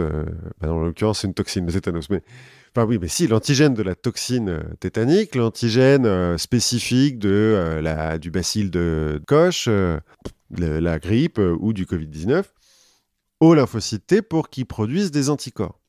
Mais maintenant qu'on sait ça, on s'est dit, mais attends, il y a peut-être moyen de tromper le corps. Plutôt que d'utiliser la bactérie atténuée ou tuée, parce qu'après Pasteur, on s'est rendu compte qu'on pouvait juste la buter, quoi, et de présenter le corps et que ça suffisait. On s'est dit peut-être qu'on peut présenter que l'antigène, tout seul. Oui. Posé sur une capsule lipidique où il n'y a rien dedans. Et le corps va trouver que c'est un truc étranger, va aller présenter l'antigène, et puis tout va bien se passer. Peut-être même qu'on peut juste présenter au système immunitaire l'ADN ou l'ARN qui produisent les anticorps dont on a besoin. Donc là, on ne le présente pas totalement au système immunitaire. Quand c'est l'ADN ou l'ARN, en fait, on va l'encapsuler dans des trucs lipidiques, parce que pour que ça passe dans le corps, il faut une capsule, pour aller le donner directement aux lymphocytes T, qui sont les seules cellules qui sauront quoi faire de cet ARN, qui vont produire l'anticorps et qui vont dire « Hey, on a un nouvel anticorps, super, on le garde en mémoire. » On le garde en mémoire. Et vu que ça vient de l'extérieur, ça doit être important, on le garde en mémoire. Et c'est comme ça qu'on a inventé les vaccins contre la méningite purulente du nourrisson. Donc ça, c'est en mettant juste l'antigène sur une capsule lipidique. Et les vaccins contre la maladie de Lyme et dernièrement le Covid-19 en utilisant l'ARN messager. Alors soit de l'antigène, soit de l'anticorps, parce qu'on peut aussi envoyer l'ARN messager, donc l'ARN qui code pour l'antigène. L'ARN va être transcrit, on va produire l'antigène, le corps va reconnaître un antigène et donc produire l'anticorps correspondant, ou alors produire directement l'anticorps. Le vaccin contre la maladie de Lyme, il a été commercialisé en 1998, ils l'ont retiré du marché en 2002, parce que tu vas nous en parler sûrement, le mouvement anti-vax a pris de l'ampleur, et donc c'était plus rentable. Oui, parce qu'on a vu un petit peu l'histoire des vaccins, comment ça fonctionne. L'idée, là, c'était aussi de parler de qu'est-ce qui se passe aujourd'hui. Alors, l'idée, c'est pas de prendre toutes les affirmations contre les vaccins pour les infirmer ou non. Hein, on va pas. Enfin, il y a plein de sites, plein de sources qui le font très bien. Allez voir des sites gouvernementaux si possible. Bon, si vous y croyez pas, allez lire des publications, allez. Mais moi, je me suis plutôt demandé d'où est-ce qu'ils venaient en fait et qu'est-ce qui motivait leur position plutôt que d'aller voir des points très spécifiques. Donc forcément, moi, le premier endroit où je me suis tourné, parce que c'est toujours un endroit qui me fait rire, bah, c'est la religion. Et bah, crois-moi ou non, bah, j'ai été déçu. Ah ouais? Ouais. Parce qu'en fait, il y a très très peu de cas de mouvements religieux, en tout cas mainstream, qui sont frontalement opposés à la vaccination. Ah ouais, ils ont arrêté avec... Bah, même les témoins de Jéhovah, Ouais, qui sont pourtant pas super dont, sur la médecine. ouais, dont un vague souvenir me disait qu'il a refusé parce que, notamment, il y a un interdit chez les témoins de Jéhovah qui est l'interdit de la transfusion. Oui, la transfusion sanguine. La transfusion sanguine. Et donc, il y avait une sorte d'amalgame entre transfusion sanguine et vaccin. Mais eux-mêmes, si tu vas sur les sites officiels des témoins de Jéhovah, depuis 1952, ils sont pour la vaccination. Depuis 52? Ouais. Ah ouais. Alors, ça veut pas dire que tous les témoins de Jéhovah sont vaccinés, parce que si on écoute les témoignages des anciens membres, c'est pas forcément le cas, mais c'est pas une question théologique, en tout cas. Puisque l'Église dit il n'y a pas de problème. En fait, pour trouver des vraies objections, bah, il faut aller creuser du côté des mouvances un petit peu radicales. Hein, là, on va pouvoir commencer à voir des choses.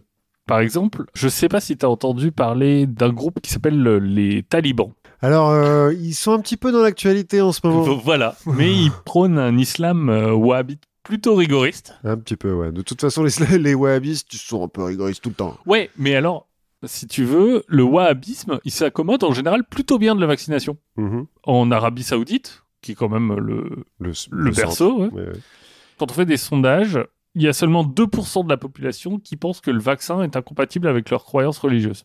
Et c'est un des pays où ce score est le plus faible au monde. Ah ouais. Oui, c'est vrai que c'est pas beaucoup de 2%. Mais le problème, c'est que côté taliban, bah, c'est pas le même son de cloche. Par exemple, on parlait de la polio. La polio, elle est éradiquée quasiment partout dans le monde. Partout, non. Il reste 2 pays irréductibles. Le Pakistan et l'Afghanistan.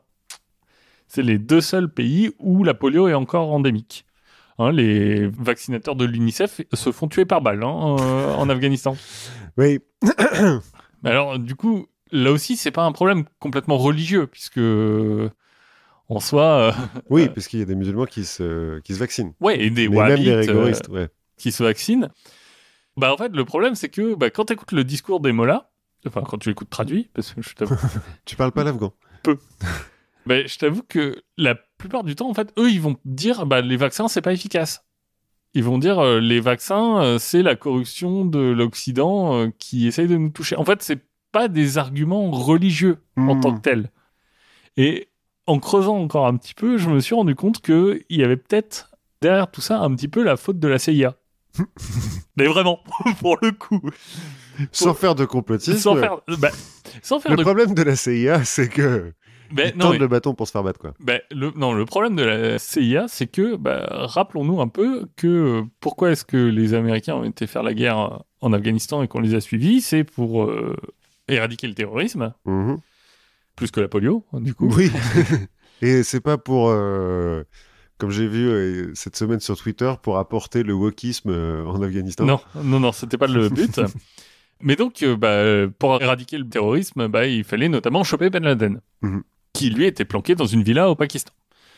La CIA a fini par le repérer, mais à un moment, il fallait qu'il soit sûr. Oui. Donc, qu'est-ce qu'ils ont fait? Ils ont pris un médecin local et ils lui ont dit, écoute, tu vas aller là-bas, tu vas dire que tu viens vacciner les gens, et quand tu reviens avec des ADN. Ok. Et donc, c'est comme ça qu'ils ont confirmé la présence de Ben Laden parce qu'ils avaient son ADN. D'accord. Sur place. Sous couvert de vaccination. Ouais. On peut comprendre que ça aide pas. Et puis ils l'ont peut-être fait avant pour on va utiliser la vaccination pour voir qui vit dans quel... Enfin, pas uniquement sur la villa qu'ils avaient... en fait, à partir du moment où tu te dis qu'ils sont capables de faire ça, ouais. Qu'est-ce qui dit qu'ils font pas autre chose, quoi. Voilà. C'est pas comme si les Américains avaient jamais utilisé de maladies infectieuses pour éliminer leurs ennemis. On reparlera des couvertures à la variole un autre jour. Ça coince aussi un peu du catholique, figure-toi. Ah ouais. Benoît Alors, XVI. ça ne m'étonne pas plus que ça. En fait. Benoît XVI a parlé en 2005 et en 2008, donc relativement récemment, Ouais. de ses inquiétudes sur la composition des vaccins, notamment sur la rubéole. Ok, c'est un peu gratos, la rubéole, mais ok. Non, c'est pas tout à fait gratos. Pourquoi ? Parce que pour les mettre au point et les produire, on utilise des cellules issues de fœtus qui ont été avortés dans les années 60. Ah, Et ouais, c'est l'avortement, c'est quand même pas bien, c'est problématique. Et pour Benoît XVI, hein, parce que moi ça va. Je ne trouve pas Oui. que ce soit particulièrement problématique. oui, et c'est pour ça que même si les catholiques se disent, bon, ok, c'est problématique, mais c'est des fœtus qui ont été avortés déjà, c'était dans les années 60, on peut plus rien faire pour les sauver. Oui, non, là, ils sont... Donc autant les utiliser. Je trouve, il y a tout un tas de doctrines derrière de le relativisme du mal. Est-ce que tu peux profiter d'une mauvaise action ? ouais. Tout un tas de concepts philosophico-religieux derrière. Mais on peut regarder aussi ce qui se passe du côté des talibans catholiques. Mhm. Hein, par exemple, la fraternité Saint-Pie X. Alors, je suis pas bien au fait de cette La fraternité-là. fraternité sacerdotale Saint-Pie X. En gros, c'est la fraternité qui a occupé et qui occupe toujours Saint-Nicolas du Chardonnay. Ah oui, d'accord. C'est des biens. Hein, donc, on refuse Vatican II, messe en latin, toute ouverture d'esprit qui va avec. Hein, Ouais. C'est eux qui ont fait des messes pendant le confinement, Oui. le premier confinement. Bien. Ils ont été très impliqués dans les épidémies de rougeole, par exemple, puisque c'est le même vaccin. Hein. Aujourd'hui, maintenant, c'est des vaccins vaccin, combinés. c'est des vaccins groupés, rubéole, oreillon et rougeole. Donc, à la fin des années 2000, tu vas retrouver des épidémies de rougeole qui se répandent à partir des établissements scolaires. Ils en ont 60 en France, de la fraternité Saint-Pie X. Un jour, peut-être qu'on en reparlera de eux. Ils sont un peu barrés. Je vais te passer, les Amish, hein. Ouais, forcément. Mais attends, 19e, peut-être qu'ils se vaccinent à la vaccine quand même. Ah, il n'y a plus de variole. Il n'y a plus de variole. Ouais. Et aussi sur l'église du Christ scientiste. Ah, elle m'a échappé celle-là. Ouais, ça fait partie de, tu sais, toutes ces sectes protestantes bizarres qui sont créées dans Nouvelle-Angleterre dans le deuxième partie du 19e. Mm-hmm. Tu vois, on a déjà évoqué plusieurs. Eux pensent que la maladie n'existe pas. Enfin, en tout cas, elle n'existe pas dans le plan de la conscience. D'accord. Que dans le plan matérialiste. Et donc, on se soigne par la prière. Oui, bien sûr. Ça doit vachement bien marcher quand même. Écoute, aucun n'a la variole aujourd'hui. Comme quoi. Bon, je te parle de mouvements religieux établis. On va élargir un peu pour parler de mouvements plus philosophiques. Mm-hmm. Bon, je ne l'ai pas fait exprès, mais je t'en ai parlé plusieurs fois. Il faut avouer que du côté de chez Steiner, ouais, c'est pas top. Hein. on n'est pas fan du vaccin. On s'en rend compte toujours quand on regarde la rougeole, puisque en France, en 2015, par exemple, on a une épidémie qui est partie d'une école Steiner, Steiner-Waldorf à Colmar. Donc, ils étaient partis en voyage de classe en Allemagne. Je crois que sur les 35 enfants, il y en avait 31 de pas vaccinés. Bref. Et c'est hyper contagieux, la rougeole. Oui. C'est moins dangereux que la peste noire et que la variole, mais c'est hyper contagieux. Ben oui. Mais c'est ça où te vacciner, et te vacciner, ça rentre en conflit avec le développement karmique et les cycles de la réincarnation. Dans l'anthroposophie, la maladie, c'est aussi une façon d'éliminer les points morts de l'organisme. Mm-hmm. Pour voir de la société. Alors eux, ils se placent plutôt au niveau de l'organisme. Ça permet un peu de nettoyer tout, quoi. T'es bien malade une bonne fois pour toutes, et après tu repars. Tu vois, c'est une sorte de cure de désintox, quoi. Ouais, ok. Qui est pas beaucoup plus scientifique, la cure de désintox. Et en fait, pour permettre cette croissance, et ce renouveau et cette croissance plus forte, la rougeole, c'est un peu une sorte de rite de passage de la fin de l'enfance, quoi. Mm-hmm. Tout le monde la chope. Oui, une fois que tu l'as eu, tu l'auras plus. Voilà, c'est en général pas très grave. Et puis, quand c'est grave, c'est le destin, hein, ma bonne dame. Je veux dire. Vous en ferez un autre. Et là, rien de nouveau. On retombe sur des considérations qui datent depuis le début de la vaccination, en fait.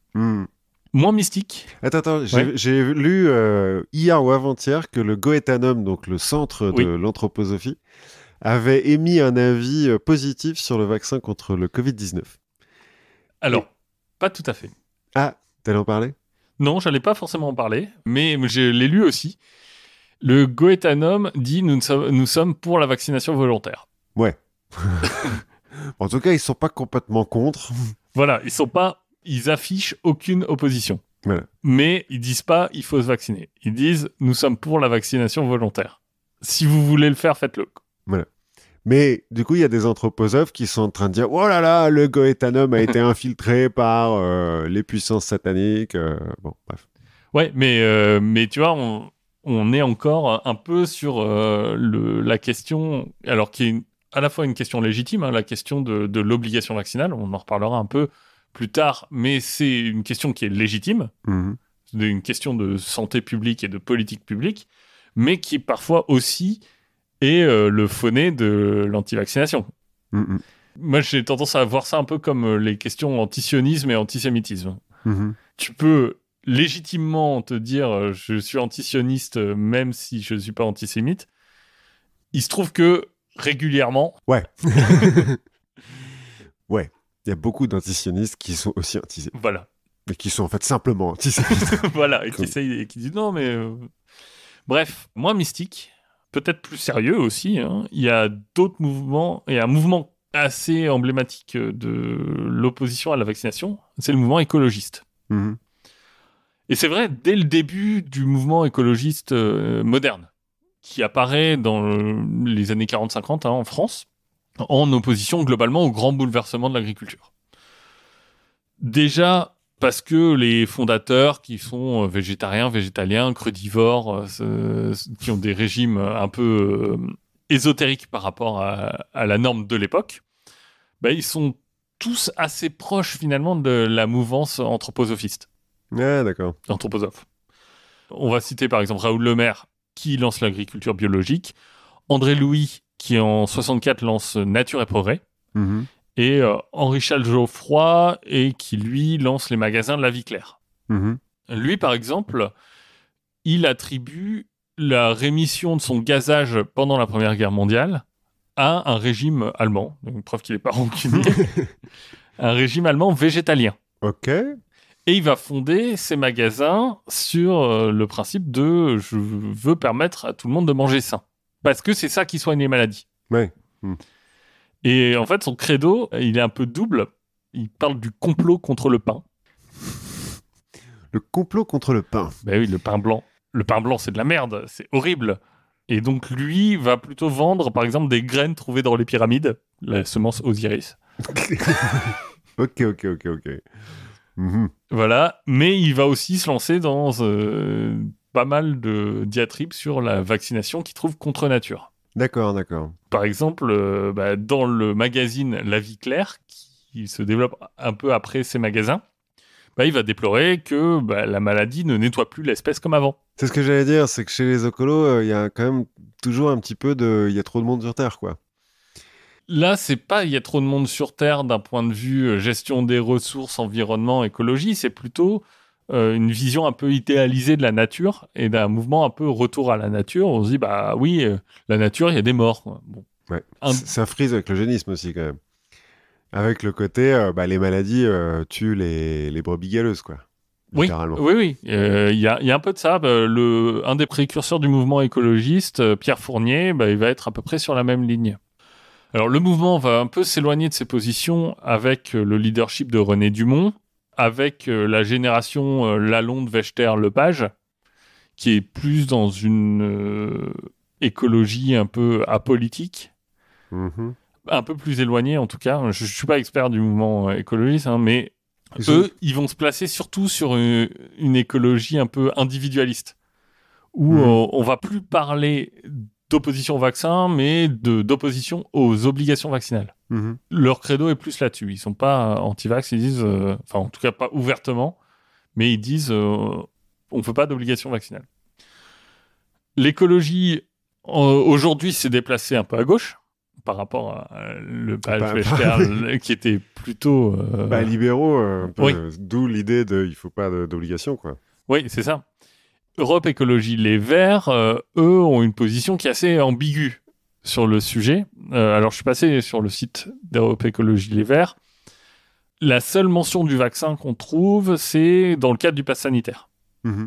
En affichant une opposition au pass sanitaire, en disant, en gros, il faut de la pédagogie plutôt que de la répression. C'est en fait un peu toujours cette même idée de on combat l'obligation vaccinale. Mmh.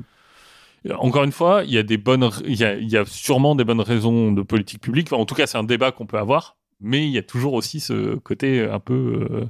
Ouais. Un peu, c'est la façon... comment dire ? C'est la façon acceptable d'être anti-vaccination aussi. Mmh. Et à côté de ça, dans leur programme, on voit qu'ils veulent, par exemple, promouvoir les médecines alternatives. Ouais. Donc ça, c'est sur leur site. Et tu te dis, en général, ces médecines alternatives, c'est pas les médecines qui sont les plus fans, on en a parlé pas mal, qui sont les plus fans de la vaccination. Mmh. On gagne pas après. Oui. Le cas emblématique de ça, c'est de l'écologie un peu anti-vax, c'est Michèle Rivasi. Donc Michèle Rivasi, députée européenne, Europe Écologie Les Verts, elle s'est fait connaître en créant la CRIRAD. Donc le CRIRAD, c'est le centre de recherche, je ne sais plus, indépendant, qui a commencé à structurer le mouvement antinucléaire. Mmh. Elle a ensuite fondé le CRIREM, donc c'est pareil, mais pour les ondes électromagnétiques. Ok. Et elle se présente elle-même comme vaccin critique. Ok. Elle est pas anti-vaccination. Elle est critique. Elle est critique. D'accord. Voilà. Elle est pas islamophobe, mais elle veut qu'on puisse critiquer les musulmans. Ouais, elle dit aujourd'hui les vaccins créent plus de problèmes qu'ils n'en résolvent. Faudra quand même un petit peu plus d'arguments pour étayer cette théorie. Oui, en 2017, elle tente d'organiser, parce que ça sera annulé au Parlement européen, un débat entre Andrew Wakefield, dont on va reparler assez vite, et Augustin de Livois de l'Institut pour la protection de la santé naturelle. Ok. Voilà. C'est pas si anecdotique que ça, parce que, en fait, si tu te souviens de la primaire Europe Écologie Les Verts, elle est arrivée deuxième. Et elle était en finale, hein. Enfin, elle était au deuxième tour. Il y a 4 ans. Il y a 5 ans. Ouais. Non, je ne m'en souvenais pas. En même temps, comme c'est François de Rugy qui a... Non, c'est pas François de Rugy qui a gagné. C'est pas Yannick Jadot ? Il n'y a pas eu de candidat à Europe Écologie Les Verts il y a 5 ans. Ah, peut-être. Ils se sont ralliés au oui. PS. Mais ils ont voté sur lequel ils envoyaient au PS, je crois. Mais François de Rugy, ça doit être François de Rugy qui a gagné. Puisqu'il était à la primaire... Parce qu'on dit toujours, Manuel Valls, il a trahi la primaire PS, mais François de Rugy aussi. Mais en tout cas... Enfin voilà, et c'est pas une figure anecdotique. Oui. Enfin, aujourd'hui peut-être un peu plus puisqu'elle est plus dans l'équipe. Mais en tout cas, ça s'inscrit dans une partie du mouvement qui voit le risque en fait dans le monde artificiel, le monde qui est créé par l'homme. Là où auparavant l'homme voyait un peu facilement le péril dans la nature. La nature, c'est la famine, c'est les épidémies, c'est les prédateurs. Là, en fait, c'est plutôt un mouvement de réaction inverse où tu te dis, tout ce qui est créé par l'homme, c'est dangereux. Et les vaccins, ça tombe pile poil dans ce nouvel environnement et c'est pile poil dans ce qui n'est pas naturel. Quand en plus, tu sais que certains vaccins sont produits en partie grâce à des technologies OGM. Bah oui. Oui, c'est comme ça qu'on fait. C'est la science, c'est ce qui est le plus efficace. C'est un peu le problème du sigle, en fait. OGM, c'est que ça crée des résistances d'office juste parce que on pense à José Bové, quoi. Alors que OGM, ça veut dire beaucoup de choses. Oui, ça veut dire beaucoup de choses. C'est utilisé dans beaucoup de cas. Mais c'est des sigles très stigmatisants. Et donc, on a ce mouvement écologiste qui parfois a du mal à se situer. J'essaye de pas caricaturer. Ils sont pas tous anti-vax. Voilà. Mais il y a ce relent un peu de mystification de la nature qui parfois peut conduire à des opinions comme ça. C'est un des problèmes du mouvement écologiste, c'est qu'ils ont un peu du mal à être d'accord entre eux, quoi. Parce qu'on rigole souvent avec Écologie et huile d'olive. huile d'olive. Mais même tu disais, Écologie Les Verts est un petit peu plus à gauche. Même là-dessus, ils sont pas vraiment d'accord, parce que Yannick Jadot, il est de gauche vite fait quand même. Bon, enfin bon, bref, c'est un autre débat. C'est un autre débat. En gros, l'opposition, elle n'est pas que sur des plans philosophico-religieux. Hein. Il y a aussi des gens qui s'y opposent pour des raisons scientifiques. Mhm. Ou qui se donnent une allure scientifique. Enfin, parce que parfois, bon... Parce qu'on sait pas trop, donc ça se trouve, scientifiquement, c'est peut-être dangereux, quoi. Ouais, et puis parfois quand tu creuses, tu te rends compte que c'est des gens qui hésitent pas trop à manipuler les données, à mentir, Mhm. sous un vernis scientifique. Le symbole de tout ça, le porte-étendard, le grand héros scientifique des antivax, je viens d'en parler, c'est le docteur Andrew Wakefield. Donc lui, à la base, c'est un vrai docteur, hein. Et en 98, lui, avec 12 autres de ses collègues, vont décrire un nouveau syndrome qui est l'entérocolite autistique dans une étude qui est menée sur 12 enfants. En gros, ce qu'il dit, c'est qu'il y a des liens entre des troubles gastriques et des troubles mentaux. Mhm. Que certains troubles gastriques peuvent donner des troubles sur le spectre autistique. Mais il va plus loin. Et ce qu'il dit, c'est que l'origine des troubles gastriques peut se trouver dans le vaccin ROR, donc rougeole, oreillon, rubéole. En bref, les vaccins causent l'autisme. Ouais. Et ça, c'est publié dans un des journaux les plus prestigieux du domaine médical, hein, le Lancet. Mhm.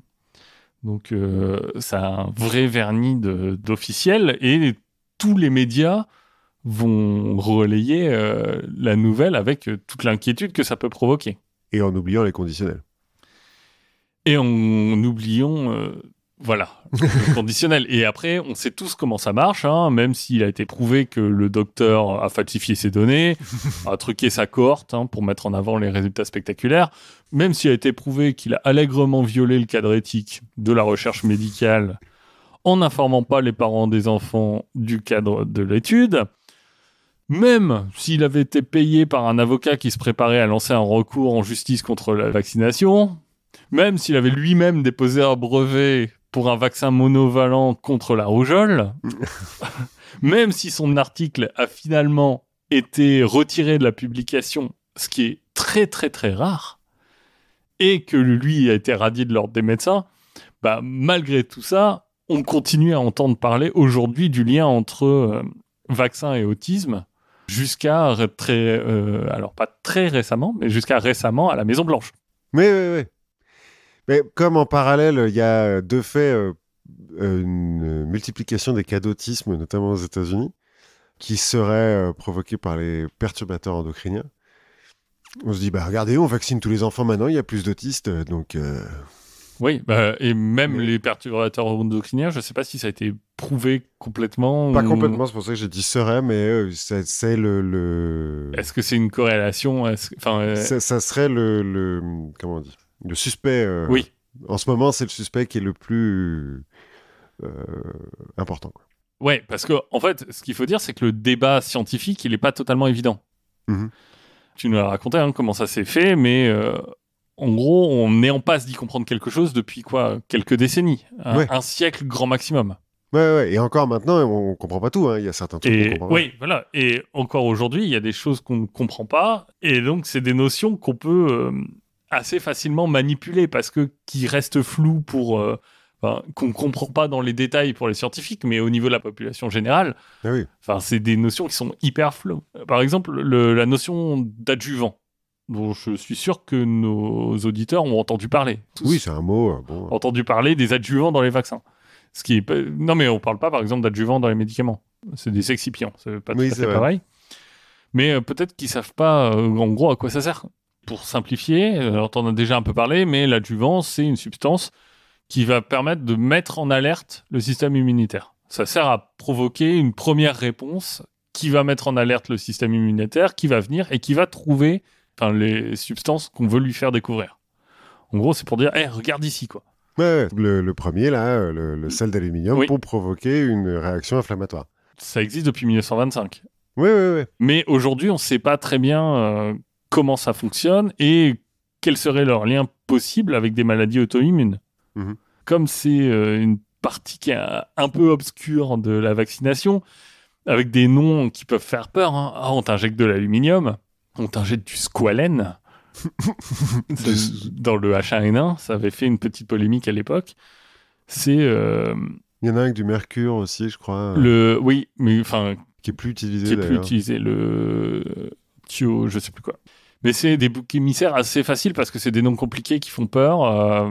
Oui, et puis qu'on sait pas trop, il y a des métaux lourds. Ouais, et c'est presque étrange, si tu veux, qu'on vienne avoir peur des adjuvants, alors qu'on on est quand même en train de s'injecter des bouts de maladie, quoi.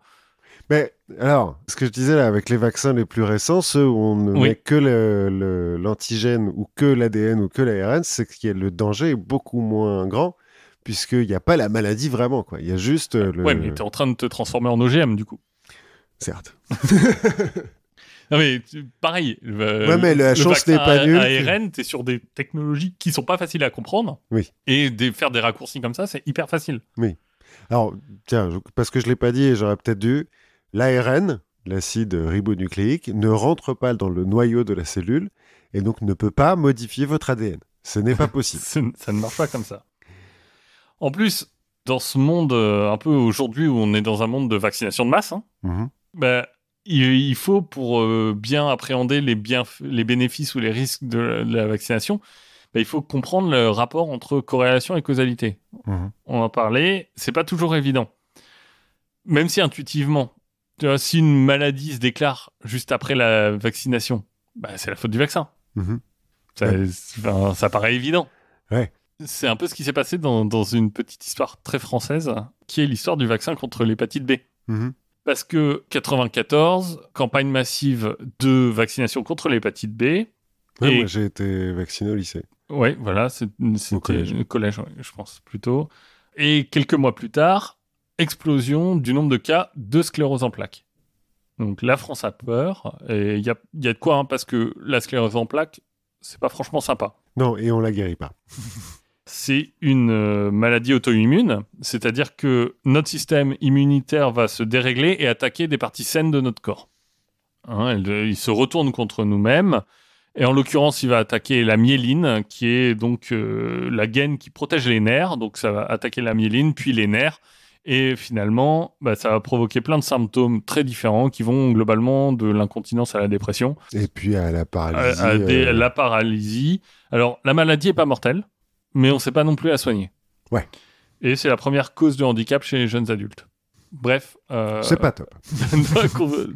Petit conseil de la confiture, n'attrapez pas la sclérose en plaques.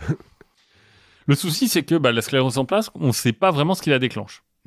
A priori, il y a quelque chose qui fait que l'immunité se dérègle, parce que ça apparaît à un moment, c'est pas à la naissance.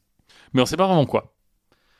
D'un autre côté, dans le vaccin contre l'hépatite B, il n'y a pas de molécule qui ressemble à la myéline. Il n'y a pas de molécule où tu peux te dire « Ah, en fait, il a reconnu ça, et en fait, ça reconnaît aussi la myéline. » Non, ça ne marche pas comme ça. En tout cas, il n'y a rien qui peut te le dire. Mais bon, absence de preuve, c'est pas preuve d'absence. On peut pas totalement exclure un lien de causalité sur la base de nos connaissances en chimie et en médecine. Donc, qu'est-ce qu'on fait ? On se tourne vers les statistiques. Et là, sur 14 études de grande ampleur, il y en a quand même 13 qui trouvent aucun lien. Et l'étude qui a tendance à en trouver est réputée parmi les épidémiologistes comme moins fiable. Mais bon, elle existe. D'accord. Donc, il y a un doute qui est légitime et une peur dans la population.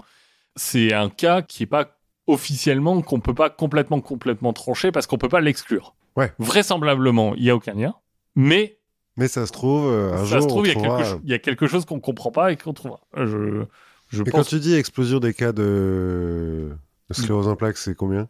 Alors, je n'ai pas les chiffres, mais ce qui est important de noter, c'est qu'on est aussi à un moment où il y a deux choses qui rentrent en compte. C'est qu'on a des nouvelles techniques d'imagerie. Donc, on les détecte plus. Qui permettent de mieux détecter la sclérose en plaques. Et surtout, on a des traitements, alors qui ne sont pas des traitements qui guérissent, mais qui sont des palliatifs, qui commencent à émerger. Et du coup, pour prendre ces traitements, il faut que ton médecin dise que tu as la maladie. On ne peut pas exclure que c'est aussi ça qui fait qu'avant, les gens qui avaient la sclérose en plaques, de toute façon, comme il n'y avait rien à faire, les statistiques remontaient pas forcément très bien. C'est un biais qui est très compliqué à comprendre, en fait. vraisemblablement, il n'y a pas de problème. Mais c'est toujours hyper dur, et surtout quand ça touche les gens qui sont proches, ou voire toi-même, quoi. Et de façon grave. Donc, il faut voir que c'est aussi le cas d'un grand nombre de vaccins qui est effectué chez le nourrisson. Et chez le nourrisson, il y a plein de pathologies spécifiques. Enfin, il y a des choses... les nourrissons, ils ont des maladies qui se déclarent quand ils sont bébés. Enfin, tout le monde a des maladies qui se déclarent quand on est bébé. Et il se trouve que quand on est bébé, on fait plein de vaccins aussi. Oui. Mais c'est pas pour ça qu'il y a un lien, je veux dire. Mais il faut faire attention. D'ailleurs, profitons-en, hein, quand on en a parlé, les lymphocytes d'un bébé savent reconnaître quasiment autant de molécules que ceux d'un adulte. Oui. Bah, La réponse, elle est moins forte, elle, mais ils savent les reconnaître, donc ils sont pas plus susceptibles d'être affaiblis par un vaccin que les adultes. Non.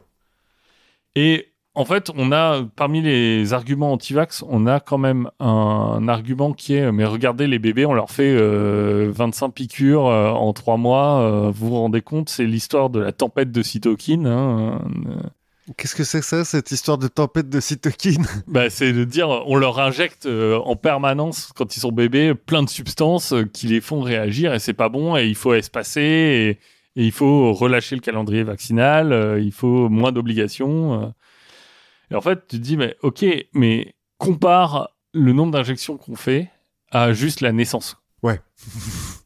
Mais c'est ce que je disais tout à l'heure, en fait, c'est qu'un bébé... En termes de choc, de choc par rapport aux substances extérieures que tu reçois, enfin, c'est que dalle, quoi. Ouais, c'est ça, c'est un bébé, à tout moment, il chope des nouvelles substances parce qu'il découvre tout. À chaque fois qu'il mange quelque chose, t'as un risque qu'il soit allergique en soi. À chaque fois qu'il mange un nouvel aliment. Mais ça, de toute façon, j'ai un truc que j'ai oublié de dire, mais les vaccins sont des médicaments, même si c'est des médicaments pour prévenir la maladie. Comme tous les médicaments, il n'y en a aucun qui sont absolument inoffensifs, où il n'y a aucun danger. J'en parlais hier soir. J'avais un prof de physiologie qui m'avait dit si on découvrait l'aspirine aujourd'hui, c'est un médicament qui ne serait pas accepté par aucune des agences mondiales du médicament. Probablement. On n'a aucune idée de comment ça marche. Parce que, on ne sait pas comment ça marche, et 2, ça a plein d'effets secondaires, l'aspirine. Donc oui, il y a toujours une chance, en étant vacciné, d'être allergique à un des trucs. Il y a des gens qui sont allergiques à des choses hyper spécifiques. Et on ne peut pas le savoir avant, quoi. Oui. Dernier pan de la contestation, qui est peut-être celle qui est un peu la plus compréhensible, c'est le volet politique et social, en fait. Parce que donc on a vu la religion, les mouvements philosophiques, la science. Donc on en a déjà parlé. L'acte de vaccination, qu'est-ce que c'est? En fait, c'est demander à un patient sain de prendre des risques à l'instant T pour se protéger soi-même et protéger les autres. Parfois l'un, parfois l'autre. D'ailleurs, parfois on ne se protège que soi-même. Le vaccin contre le tétanos, il sert pas il n'y a pas d'immunité collective contre le tétanos. Le tétanos, c'est pas contagieux. Donc on te demande, on te dit, prends un risque maintenant, t'auras... À la limite, ça, c'est une décision qui est complètement individuelle. Ouais. Bon, après, si, t'as quand même quelques économies pour le système de santé. Bon. À l'inverse, le vaccin contre la rubéole, ça sert quasiment qu'à protéger les bébés des mères qui pourraient être atteintes pendant leur grossesse. En soi, moi, Oui, si tu chopes la rubéole, ça te fera pas grand-chose. Ça fera pas grand-chose. Et donc, c'est quelque chose qui est un peu difficile. Et surtout que, en plus, la politique qu'il y a derrière, elle peut sembler complètement décorrélée des réalités. Aujourd'hui, le vaccin contre la polio est obligatoire. Alors que, finalement, c'est pas complètement évident à comprendre, parce que la maladie, on l'a vu, à part le Pakistan et l'Afghanistan, la maladie, elle est quasiment éradiquée. Je pense qu'on n'a aucune idée, nous, du drame qu'est la polio. Je suis même pas sûr qu'en France, il y ait un médecin en activité qui ait déjà vu un cas de polio. Ouais, c'est possible que... C'est possible que ça n'existe plus. C'est une question qui est pas facile à trancher. La question de l'obligation, pourquoi est-ce qu'on fait... Mais le vaccin pour la polio, dans certains pays, est plus obligatoire, justement parce que la maladie a été éradiquée dans ces pays. Je crois qu'aux États-Unis, par exemple, c'est plus obligatoire. Ouais, voilà. En France, je crois qu'il continue à être obligatoire. C'est possible, mais la France, c'est un des pays qui oblige le plus à vacciner. C'est une question qu'on peut légitimement se poser, tu vois, d'autres pays. Et je comprends qu'il y ait un mouvement de discussion, en tout cas, là-dessus, sur la politique vaccinale. Ce qu'il faut voir, c'est que le vaccin, c'est aussi on en a parlé, hein, c'est un candidat qui est très bon pour la théorie du complot. Ouais. Aussi, hein. Parce que, bon, déjà, c'est un domaine où il y a plein d'incertitudes et où tu peux faire coller n'importe quelle théorie assez facilement. Le vaccin, c'est aussi une économie, hein. C'est en 2019 33 milliards d'euros Mhm. concentrés dans nos fameuses Big Pharma. Alors, on relativise un petit peu parce que les vaccins, ça reste une industrie avec des marges assez faibles comparé au reste de l'industrie pharmaceutique. Et d'après toi, 33 milliards d'euros, ça correspond combien de toute l'industrie pharma au total? 10%? Ouais, 2%. 2%. Eh ben, Donc c'est 2% à marge faible. ouais. Donc en fait, oui, il y a des enjeux financiers autour du vaccin, mais globalement, si Pfizer voulait vraiment pousser des trucs, c'est pas des vaccins qui pousseraient, hein. Pas eux qui font le Viagra, de toute façon? C'est possible, c'est pas eux, c'est un autre. Mais on peut quand même se poser des questions sur la politique de privatisation de la santé, puisque aujourd'hui, la santé, elle est détenue par les big pharma.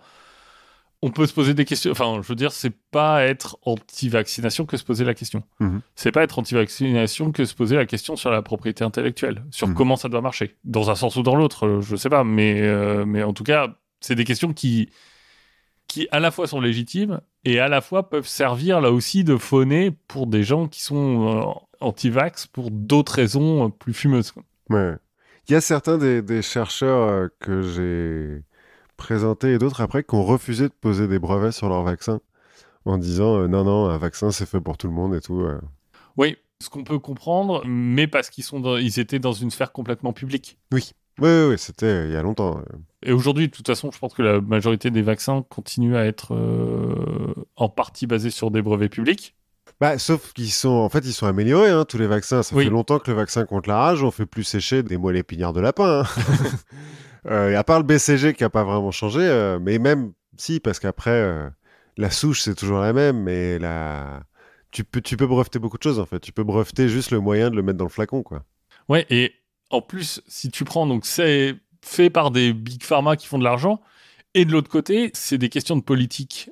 C'est pas des questions individuelles, c'est des questions de politique de santé publique. Donc, c'est des décisions qui sont prises par des gouvernements, par les élites politiques. Ouais, qui ont des idéologies et des. Donc, on est dans une sorte de collusion. Enfin, je sais pas. Enfin, collusion, c'est peut-être trop péjoratif, mais on est dans un lien très fort qui est nécessaire entre cette industrie pharmaceutique et les gens qui prennent des décisions.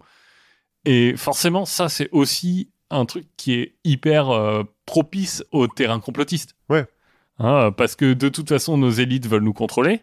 Et c'est comme ça qu'ils vont profiter de Big Pharma pour nous mettre des puces 5G, pour pouvoir nous tracer derrière, quoi.